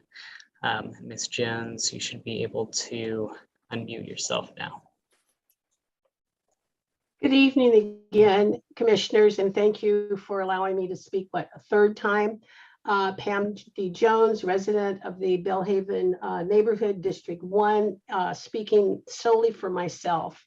I fully understand that all of the projects that have been brought and will be brought to the Planning Commission meet the guidelines of Connect Menlo General Plan, and that's simply because they're the ones that help put that information together. And I understand that because I was there when it was happening, and residents were attempting to give what their opinions were. And one of the major problems with the plan, the general plan, even though it's called Connect Menlo, is it doesn't connect anything. And that is one of the things that I really applaud the Sobrato organization, because they heard the community when we talked about, well, how are those people that live in those high density apartments, how are they going to get to the new community center? And it would have been new even if it had, even if Facebook hadn't stepped in. And the other thing is we have Tide Academy. So we have Bellhaven students that attend Tide Academy. Now they walk all the way around and take Chilco to the next street. But for them to have easy access, to me, is the most logical thing that we could be doing in order to really give that sense of we are connecting all residents of Menlo Park together. And so I really encourage you to look at the plans and to work with Sobrato and to work, and as Ms. Levin said, to work with Samtrans and Caltrans to come up with a solution for this, because in their plan, they have to look at environmental concerns. And this certainly addresses environmental concerns because people in the M2 area won't be driving all the way over to the center down a street that is very narrow, Terminal Avenue. And it also allows, again, I'll say it also allows the students to be able to walk easily to Tide Academy and back again. So thank you for letting me a little bit there. It was a rant, but I think it's important that we do what we say we're going to do when we went through the Connect Menlo general plan process. Thank you. Thank you, Ms. Jones. Mr. Turner, do we have any other commenters at this time? I don't see any other commenters at this time, but just as a reminder, if you would like to give public comment, please click the raise hand button at the bottom of your screen or click *9 if you are calling in.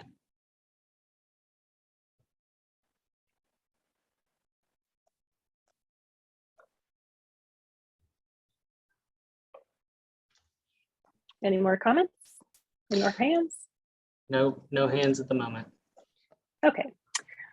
Okay, in that case, I'm going to close public comment and bring it back to the commission for questions and comments. And the staff has recommended that in addition to all of the things that we would like to discuss, that we do discuss site layout, including proposed open space in Paseo, architectural design and requested waivers, potential intersection improvements through project-specific conditions, below market rate housing proposal, and community amenities proposal. So who would like to start us off with some comments and potentially questions for the project developer applicant who is here with us?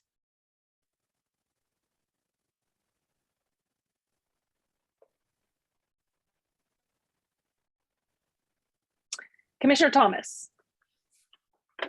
Hey, I'd just like to start with one question, just to clarify my understanding. So for the below market rate housing, it seems like the developer chose an in lieu fee because that was the only option, given that it is zoned as O or office.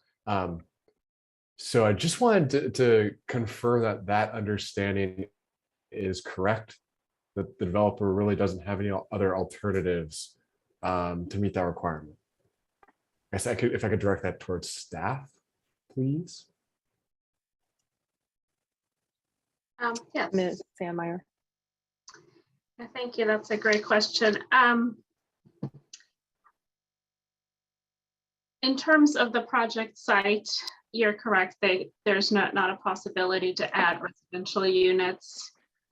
The developer has another project pending that could provide potentially housing units that they could provide the housing units to satisfy the requirement for this development at another site in Menlo Park. So that could potentially be an option, but it would depend on approvals in the future. Thank you. Thank you, Commissioner Thomas. Commissioner Doe. Thank you, Vice Chair Harris. Oops, and now I've lost my notes. Okay. Let's see. I appreciated, I think there was some new information presented tonight that I didn't see in the document. And one was the use of mass timber. I did not realize that was a design consideration that was being considered. And I just wanted to say that I felt that given that the overall palette is cool glass and gray metal, I think that contrast of exposed wood structure kind of as a surprise within the building could be very nice. And I also wanted to comment on the observations on the Office of the Future, that a physical space could still be relevant post-pandemic for collaboration in outdoor workspace. I would say that the balconies, even though they are generous, I think 10 feet wide, and they run for a portion of the building, I feel like relative to the building, they still read as a corner condition or an edge condition. And I would want to see that concept of outdoor workspace architecturally expressed as outdoor rooms. And maybe it's a series of plan diagrams that show how the building can change with windows that open up. And maybe I'm throwing pie in the sky ideas, but when you, for instance, when you look at the Tide Academy down the street and they talk about outdoor learning and that courtyard and exterior staircase, you really feel that outdoor collaborative space, outdoor learning space, you feel it expressed through the architecture. So that is something I would like to see. And I am going to bring back parking. I know we talked about it a lot already, but I want to bring it back in the context of site layout and design. I just feel very strongly that when you look at the proposed site plan, that parking garage, even though it's been reduced, which I became aware of, it just still feels very large. And the Tide Academy currently has, I think, 200 students, and it says there's a projected 400 students. So you're seeing this growth and doubling of students, and the number of employees is also more than doubling. And so I feel like that calls for us to be more ambitious in keeping to a leaner parking. At that 2019 scoping session, I believe most of the commissioners or all of the commissioners agree that the 2.5 ratio is better for the community. And at the time, I believe there wasn't a tenant, and the developer said they wanted to make it more attractive to prospective tenants. And it was also before the pandemic. And now I just feel like there is a tenant, I believe, and it's post-pandemic. So I feel like that ratio could be revisited. And I'm sorry, I'm rambling and taking an awfully long time. And then I also wanted to touch upon Ms. Levin's comment on the diesel generator.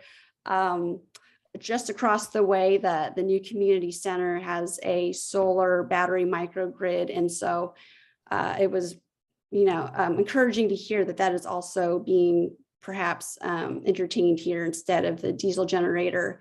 The impacts of it are small compared to the traffic, but given that it's right next to Belhaven that already has its undue share of construction activity and pollution, feels like just out of principle, if we can consider something other than diesel, that would be great.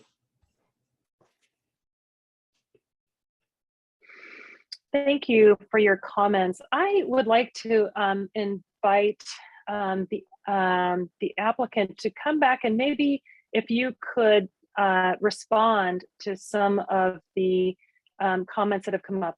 Both Commissioner Thomas, who was asking about the BMR and the in lieu fee, and why not consider BMR housing that you could build at one of your other locations? That would be question number one. And then with Commissioner Doe, what have you done to take a look at eliminating that diesel generator, and what could you do for that?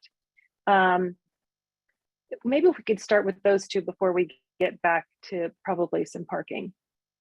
Yeah, let me take the first one. So I believe staff was referring to our other project that we have an application in for 123 Independence. It's a separate project. Though it is Sobrato, it is a separate entity. So it's a separate project in our opinion. That one is 100% residential. We came to Planning Commission back in January of 2021. Sorry, I had to remember. And we originally had a mixed use office with residential project on there. We heard commission. We also heard from the community that housing was needed. So we actually removed the office project and have now made it a 100% residential project. So it has 316 apartment units with 116 townhome units. In our community amenity proposal for that project, we are proposing more affordable housing. But again, that is a separate project. But we are long-term holders of real estate. We are part of the community we develop in. We are understanding of the needs of the community.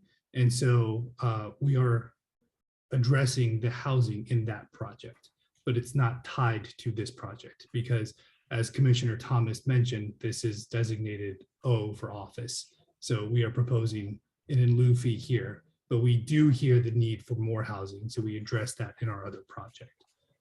Right. I understand that it's a different project, but is that something that could be considered adding? And I don't know how many BMR units, maybe staff could help me about how many that would be. I think it's $5 million. I'm not sure what that equates to.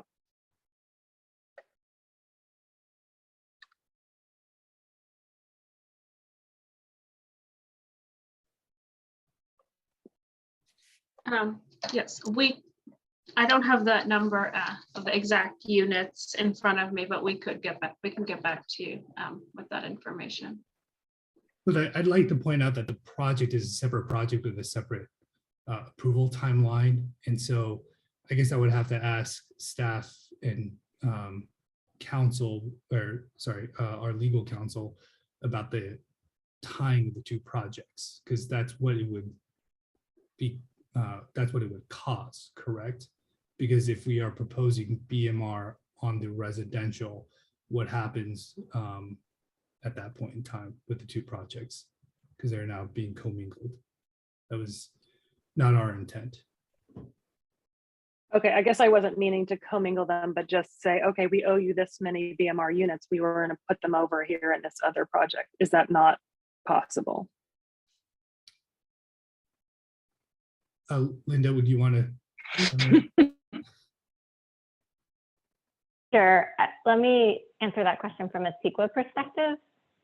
So if we did that for this project, we would need to analyze the impacts of constructing those units at the 123 Independence project site as part of this particular EIR, which, because they're separate projects, this project EIR only looks at the impacts of building the office building at Commonwealth and not the residential units at 123 Independence. Okay, thank you for that. I think Commissioner Tate, you had your hand up. I did. So my question is around, once again, the housing and the BMR units. And if I'm not mistaken, there have been other developers who have had their funds go to housing in other projects. So my question is, even though 123 is a separate project and apparently under different tiers of your business, isn't that something that you can still do because it's done otherwise with developers who are straight office developers who put their money into housing developers? So I guess I'm having a breakdown with that and whether or not that's something that can even be considered at this point, because the impression that I'm getting is that it's impossible.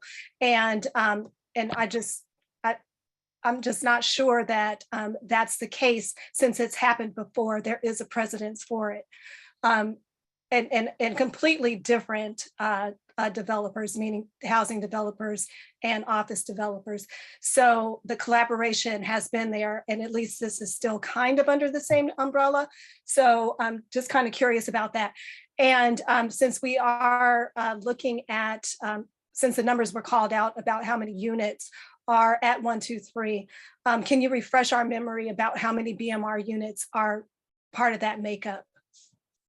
Thank you. Well, we are still working on what the community benefit would be. So we don't have what the exact number will be. We have our proposal that I can share with you if you give me 1 second. Sorry, I was not prepared to talk about 1, 2, 3 at this point in time. So I have to pull up my notes. Through the chair, if I can just kind of give an example in the meantime. So we did have a project in the specific plan that was similar, where it was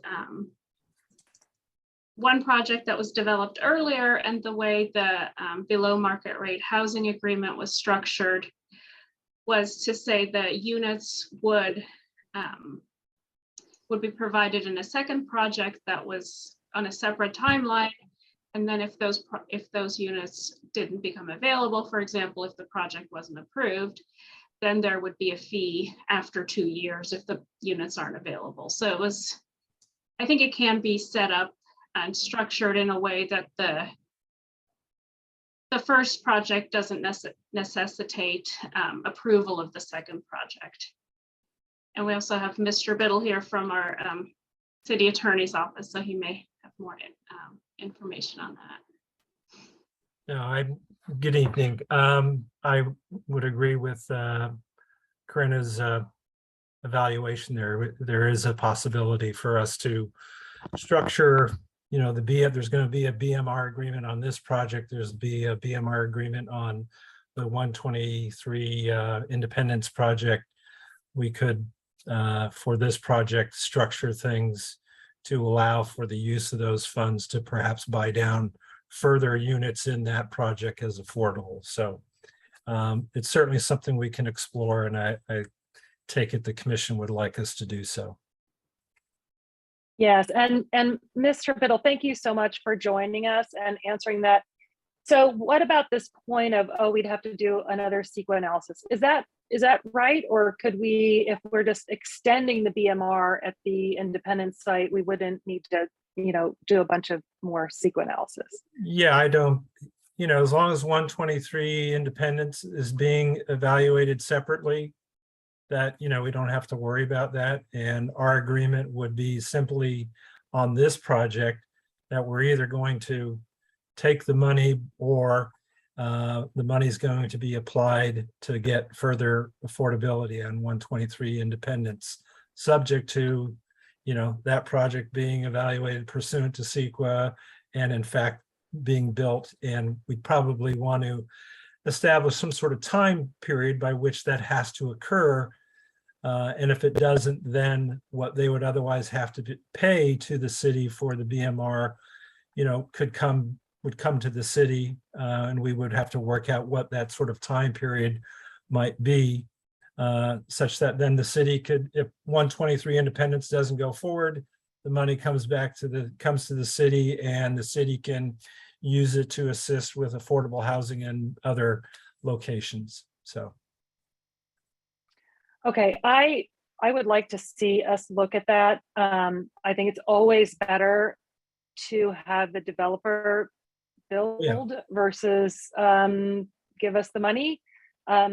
I think I've heard that from many of the commissioners in the past. So I'm wondering what we need to do to direct that to take a look at that option.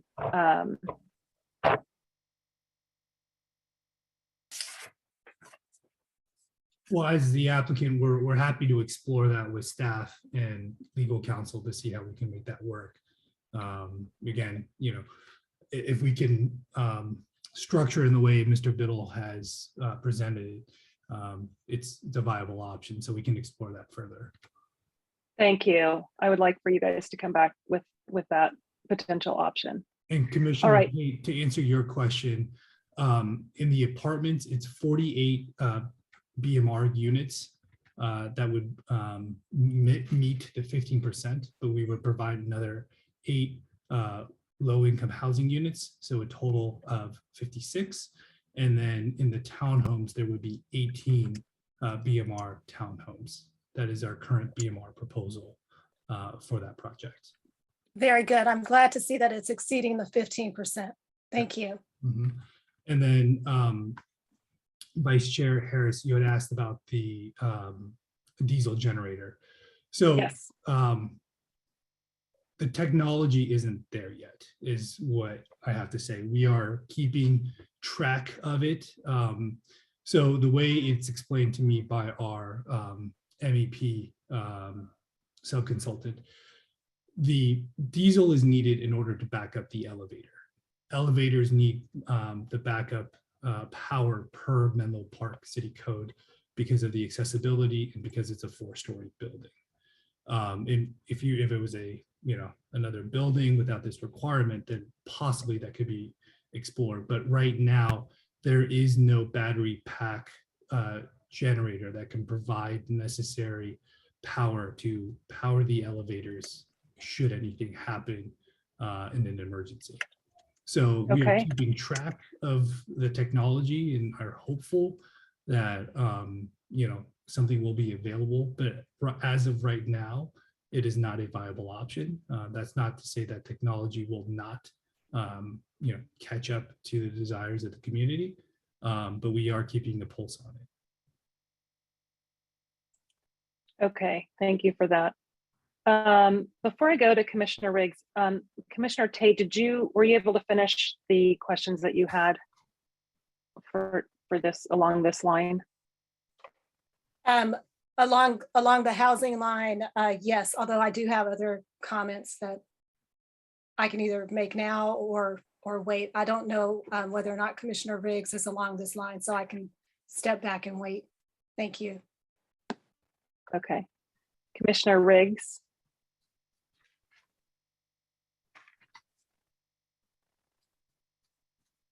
You're on mute. Yes, thank you. And thank you to Commissioner Tate. I apologize, I have maybe 8 points to make, but I'll try to go through some of them. Certainly will be quick. A bit following up on Commissioner Doe's comments about the parking structure. I don't find, well, most parking structures are not exactly attractive, and I would say this is just a parking structure. I'm glad to see that it's not terribly visible from 101, as we learned from the first Bohannon project. When you are facing something regularly, it's kind of a black mark. So, but there is visibility to Kelly Park. I appreciate the effort to screen it.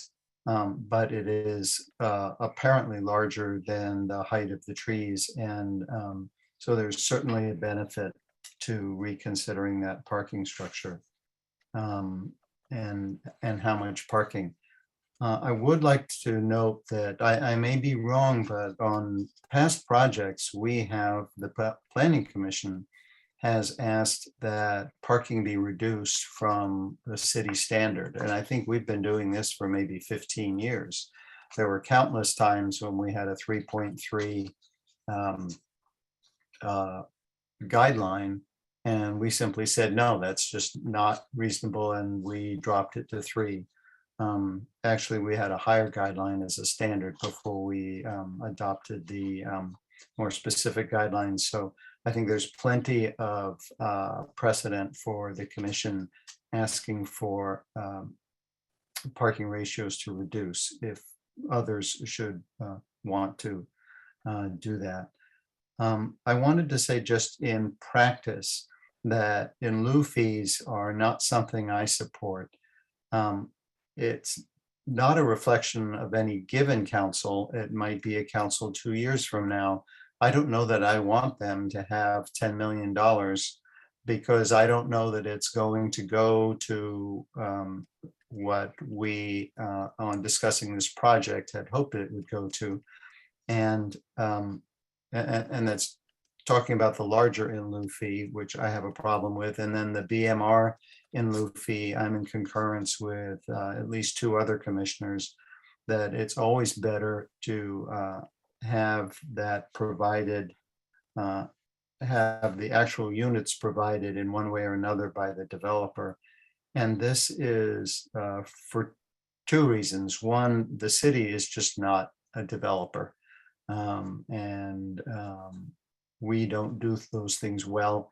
And the other is that the hardest thing to come by on affordable projects is land. And so it either has to go into a project that's in the pipeline, or it has to go to someone who has land. Again, best done not by the city. I would like to sort of pile on regarding the underpass to Kelly Park. When that was first mentioned at the beginning of the presentation, I thought, oh, wow, fantastic. And then my balloon deflated with the almost inevitable bureaucratic problems. And I won't necessarily single out Samtrans, but they are certainly a potential source of stumbling blocks that need to be questioned. And Ms. Levin brings very good news that standards are in flux. We addressed the same thing when we looked at grade separations, and that Caltrain had a standard of a no more than, I believe it was 1% slope, so that freight trains could run on the line. But then they granted, when you ask them, that, oh, freight trains can actually run on 2%. But until you ask, you don't know. Along with the underpass, the reference to restrooms as a possibility at the small park. Restrooms in a city public restrooms are always of value. And yes, there are downsides, but they're still better than not being there, even if you're talking San Francisco. So I would support moving forward with that. And then I want to get to some comments that were made earlier.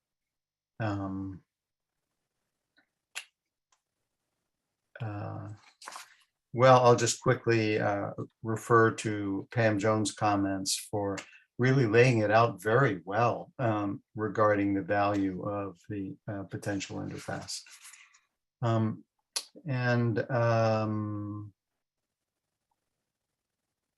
Actually, I find that concludes my comments, and except to thank the Sobrato organization for bringing the project forward. I did want to also support another comment by Ms. Doe regarding the architecture. And while she specifically commented on the corner balconies, I'll be honest, I wouldn't fail to approve a project like this in this Connect Menlo zone. This is not like it's an El Camino project, and it's really, really important to Menlo Park that it's a beautiful building. But I think the office building might benefit from a review of such details as Ms. Doe brought up, and I'll just say that. So thank you. Okay, thank you. Would any other commissioners like to speak? Commissioner Thomas, and then, oh, you know what? I'm sorry. I'm going to go back to Commissioner Tate because I had already said I was going to go back to her. So sorry, hold off on that, Commissioner Thomas. Commissioner Tate. Okay, thank you. So in the spirit of collaboration, I'm back on that. That's my theme for tonight. Excuse me. Just like Commissioner Riggs, I do appreciate Ms. Jones's comments about the underpass, as well as Ms. Levin's comments there, and her bringing forth that Caltrans does have a new project initiative. And I would highly encourage the developer to go back and see if they can collaborate to get that underpass done with Caltrans, since they are trying to partner with communities at this point. There's several points to having the underpass for the Belhaven community. For one, it is going to be access to the Gray Star urgent care, make it a little easier to get there. And also to the public space that's going to be offered at the property site as part of the project. So then I'm going to move a little further into collaboration, and just a question on whether or not there had been any conversations between Sobrato and Gray Star and the pharmacy in connection with the urgent care that's going to be there, and any kind of way to kind of merge those as a public amenity, community amenity. You know, I do understand that pharmacy is going in the Willow Village area. However, since urgent care is sitting right there in that area around Constitution, I don't really know what to call that little wedge there. It would be great if the pharmacy was convenient for people who are at urgent care. So I'm just curious whether or not there has been any talk, because I feel like I'm bringing this up often over the past few projects that have come before us, because I think that everything is so siloed that there is no collaboration between developers. And so we're not getting the full benefit of the development that's going on in the M2, which definitely does impact me as a Belhaven resident. So I'm just curious to whether or not there has been any conversations going between developers in this M2 area with Sobrato at all, if the applicant can answer that question, and especially about this urgent care. And even, you know, again, I would like to encourage going back and reevaluating the underpass with Caltrains. Regarding the pharmacy, we did not have a conversation with Gray Star. It was our understanding in speaking with the community, when pharmacy was, the word pharmacy was used, it was for a CVS Rite Aid type of project, which is 15,000 square feet is their minimum size, or I shouldn't say minimum size, but standard size for a project. So that's what we were looking at. I don't know offhand how big the urgent care center is in Gray Star's project, and whether or not it can provide an additional 15,000 square feet for a pharmacy. So since we understand that a full-size pharmacy is going to be put up at Willow Village, something smaller, what brings to my mind is Palo Alto Medical Foundation in Palo Alto on El Camino, and Walgreens leases out the bottom floor, and they operate the pharmacy there. And it's definitely not a full-scale pharmacy, but it meets the needs of people who are being served at either urgent care or you know, in the clinic. So something smaller scale even would be a benefit for the community, so that they don't have to leave urgent care and then go across Willow Road to go to the pharmacy to get a prescription filled. So it's just, you know, it's just a thought that maybe that conversation can happen between now and the time that we see you all again. Okay, happy to have that conversation with Gray Star. Thank you. So. Yeah, it's just this collaboration thing to me. Like I said before, I just feel like it's missing across all projects. And so I couldn't miss the opportunity to bring it up. And then here are like a couple examples of how it would really be beneficial here, even amongst your different divisions, right? Because that was the first collaboration that I brought up this evening. But I do thank you, and I do appreciate all of the outreach and listening to the community that you all have done over the years to try to bring this project forward. And otherwise, I do think that the project is something that is welcome. Thank you. Thank you. Thank you, Commissioner Tate. Commissioner Thomas. Sure.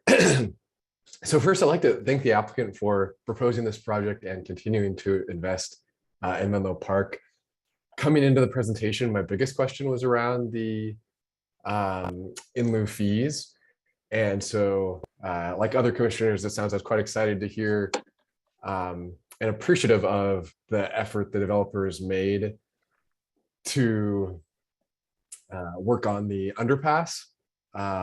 Obviously, I think we prefer when these projects are successful, but it seems like the intent is there, and that's really appreciated.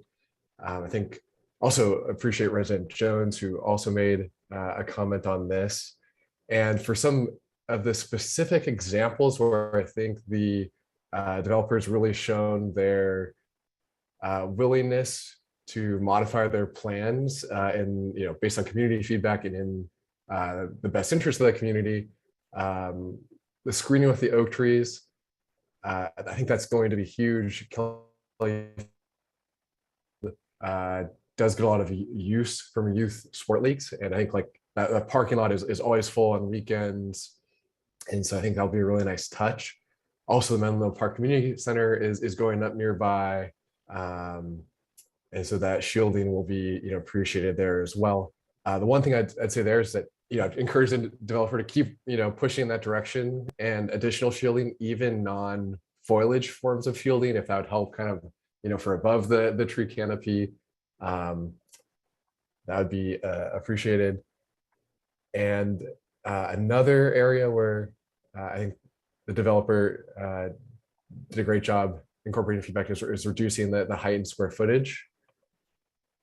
And finally, the addition of Jefferson Park, I think that's one of the areas with more potential for creativity. And I highly encourage the developer to get in touch with the Parks and Recreation Commission, where they might be able to provide additional feedback on, for example, what different types of activities or sports courts, etc., would be of most interest.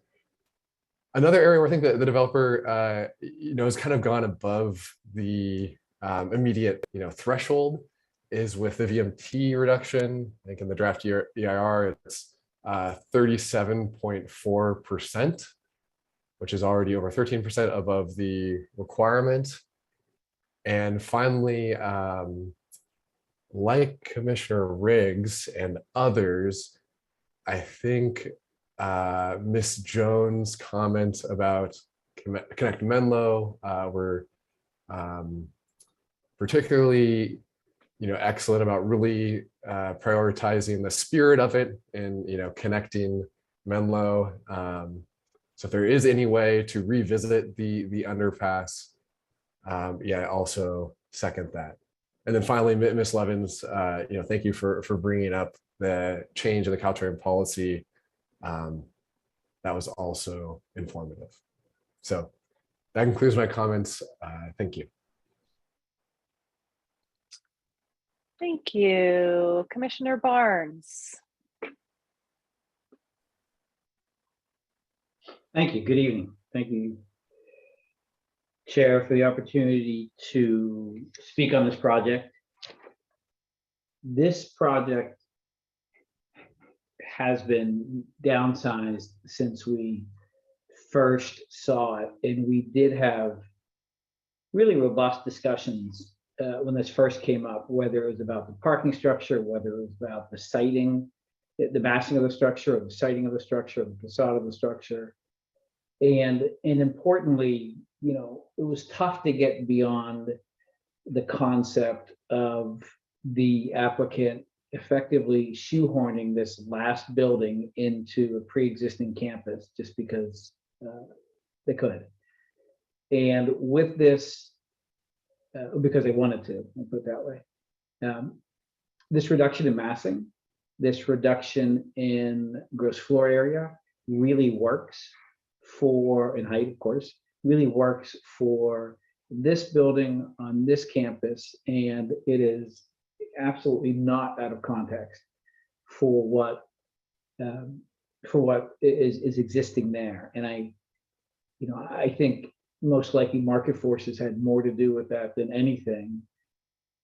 The outcome, though, is welcome, and I think it worked well as presented. I think that, I guess I want to reiterate that commercial is valuable, and I support office. I support it being in this area, which is where it's intended and drawn up through the Connect Menlo process. I'll go back to the Connect Menlo process, and it was very well thought out. It was very well thought out from a density perspective, from a community benefit perspective, in terms of the amount of community benefits. If you look at what's in place up and down the peninsula, very progressive from that standpoint. From a placemaking standpoint, doing very well. The blessing and the curse of having few owners in that area allowed for really integrated development of placemaking in the area from a circulation standpoint, and certainly from a sustainability standpoint. So within that context, because that's the context for this development, this works well within that. And then back on commercial, I know that it is there. Commercial is certainly welcomed by a younger demographic in this town, and who support the vibrancy and the opportunities that the office components bring to the area, and the economic vibrancy and the opportunity to work there. So for this place and for this area, certainly the right fit for that. I do really appreciate the comments about the in lieu fee. I don't have any patience for wheelbarrows full of money being arbitrarily dispersed at a different point in time. I think the developer needs to figure out how it is that they can provide a material benefit to the community that involves using their brain power, their architects, their civil engineers, and all the things that they can bring to bear by providing a community benefit,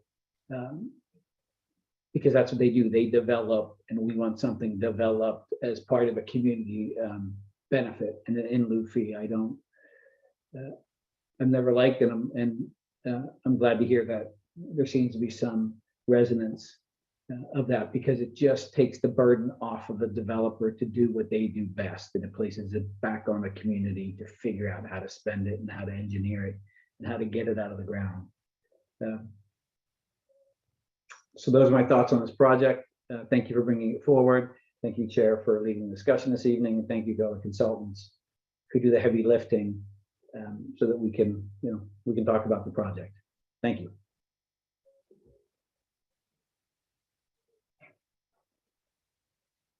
Thank you, Commissioner Barnes. Is there anybody else that would like to speak? I've got a couple more issues as well, or questions. But if anyone else would like to speak, I would value that.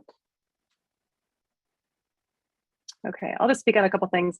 I think we all kind of talked about the pedestrian bike tunnel. We want to have you guys go back and do another round of that. We really value how much work you did put into it. I think, like Riggs, that balloon bursting is, we want to blow that balloon back up again. I know we're all really excited about that.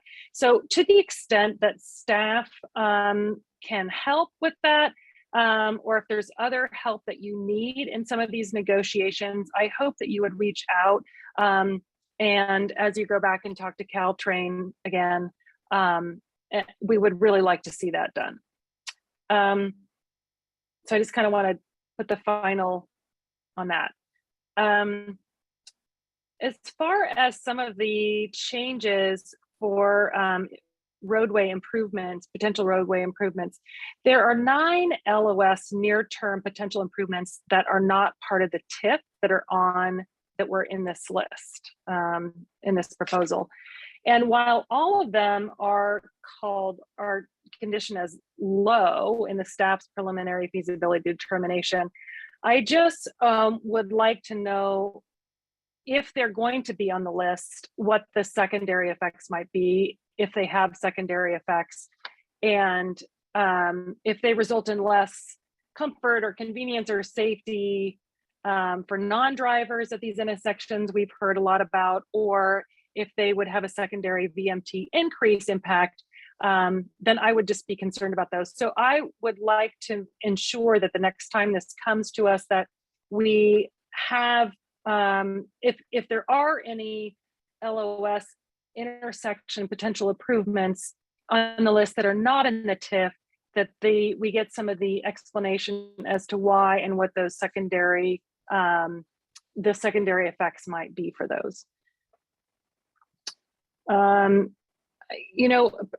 Commissioner Riggs was saying, hey, we can go back and discuss the parking structure and the size of it. And I guess I would ask, what is the process by which we would do that? I know that many of us have been concerned about the size and the number of parking spots, just as we are trying to reduce the congestion and the VMT in this area. We're going to have, even though when you look at the housing from a CEQA standpoint, it doesn't look like there's a big effect, but we all know that there are going to be a lot more people in the area that are going to need to commute to this new project. So if somebody from staff could explain what the process would be, is that how would we go about reducing the parking if that is what the commission would like to do?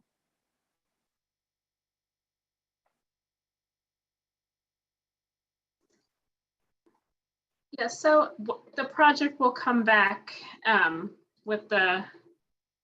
for the final recommendation from the Planning Commission to the City Council with the final environmental impact report. So I think if the commission recommends approval to the City Council and the project includes more parking than the minimum required, which I think currently it does, that could be included in a recommendation to the City Council. For example, approval with the condition that the parking be reduced to the minimum permitted per the zoning ordinance. And Okay. then it would be, yeah. So then it would be up so to it wouldn't, so it would not be until the next time that it comes back to us that we would make such a, well, I guess it wouldn't be a request, would be approval with conditions. Is that right? Yeah, tonight is just a study session, so there's no actions. Yeah, so when it would come back. Okay. Shoot, I had another question on that same vein. Well, I've lost it now. Okay, and I guess that is most of the comments that I have. Sorry.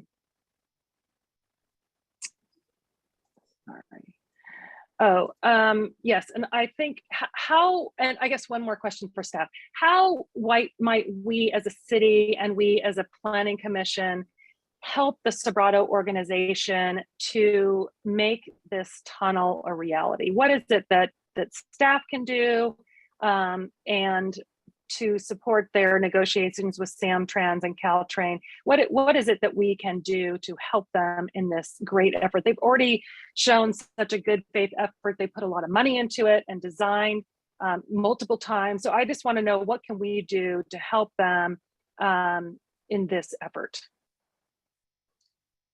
Well, certainly your comments are on the record for tonight.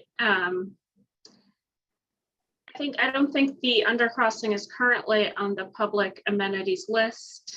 The council has identified a need to update the list, so potentially it could be on a future list. I don't think we have a specific timeline for when a new proposed list would go to the city council. But I think we've definitely heard the feedback tonight from the commission that there's an interest in the undercrossing. Thank you. As far as the community amenities list, my understanding is that there's a couple city council members that are working on that, and that they have come up with another list. Is that the case? And when, where does that stand? Is that with staff? Is it with the city council members who are working on this? Where is that list? Because I know we're all really anxious to make sure that we don't have a lot of in lieu fees, that we actually have things that are built. So can you just tell us where that is in the process? Yeah, so as I mentioned, it's something that the city council has identified, and I believe there's staff working on it. I'm not aware of any formal timeline, but I will, I can certainly look into it further, and as I hear more, I will update the commission. Okay. And I think that the Dumbarton undercrossing is on the draft of that new list, but I'm not sure. So yeah, if you could confirm when we can see the new list, when it's going to go to council to be approved, so that we can utilize that list as we are looking at projects that come to the Planning Commission, that would be terrific. Yes, I'll certainly keep the commission updated. Okay, thank you. Does anyone else have any more comments on this study session and this agenda item G1?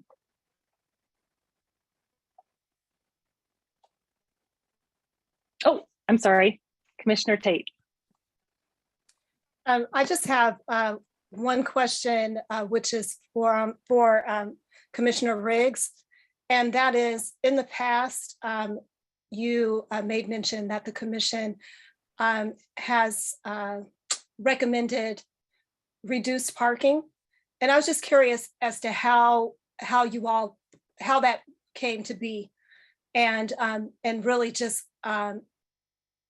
I guess from your perspective, process at that time, how it happened. I'm just curious.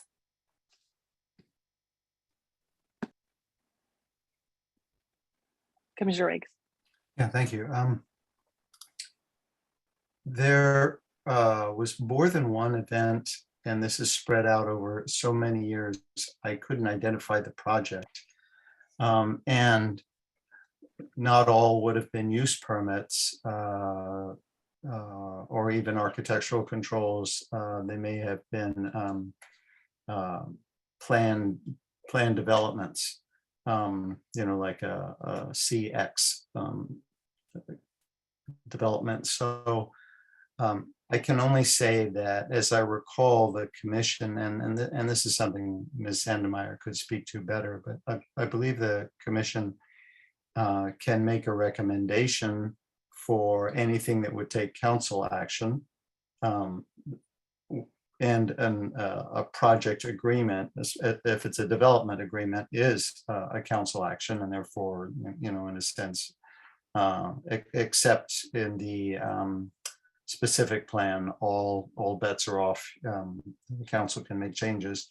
And then in the case of the parking guidelines in general, I believe they are guidelines, and therefore projects can be interpreted. But again, Ms. Sandemeyer could speak to that more directly. Just to avoid putting my hand up a second time, I realized that I didn't speak to, as staff requested, to the site layout. And I just wanted to say my general impression of the site layout is quite positive. Not only the park, but also the access to and through the project. And I just thought that should be on record, at least, for my one comment.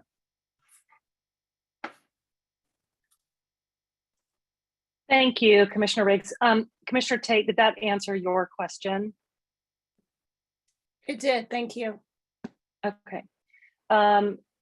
Yes, on the site location, I too think it's really well done. I have only one small complaint, and that is that the track or the space that goes around it is 20 feet for all but one section, where it's only a smaller sidewalk. And I think it's because the parking lot encroaches and wouldn't allow for that 20 feet. So to the extent that if we were to make the parking a little less, there might be a little bit more room to really ring around. I love how we could ring around that entire property. I think it would be nice, like a jogging path for people that work there. You know, it's a really nice, and when I went to take a look at I really loved the landscaping that was in that area. I loved the varieties of local types of vegetation. So it was a really beautiful spot, and I hope that it continues to be that in the new iteration. Okay, with that, does anybody else have any comments they'd like to share, or are we all done? Okay. All right, with that, I'm going to close G1. Thank you to staff and the applicant and the commissioners for all of your comments. So we're going to move on to H1, the future planning commission meeting schedule. And I'd like to invite Ms. Sandmeyer to tell us what informational items she has for coming up agenda.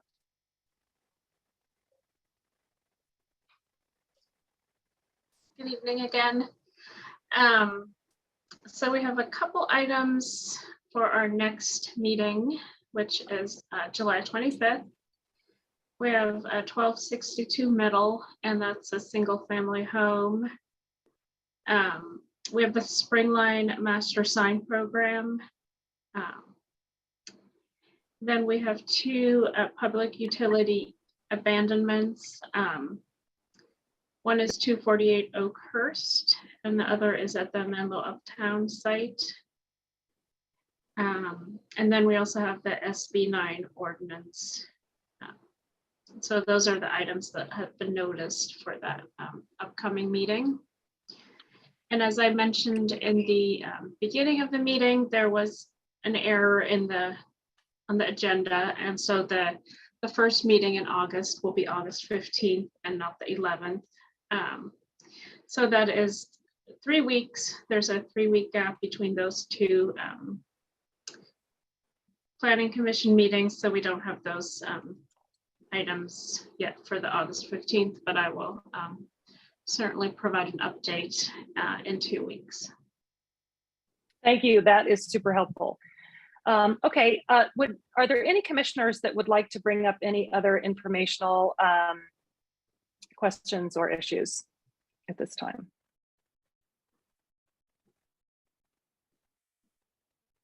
Okay, then I believe that concludes our business for this evening, and I will adjourn the meeting. Thank you, everyone. Thank you, Madam Have a good Chair. night.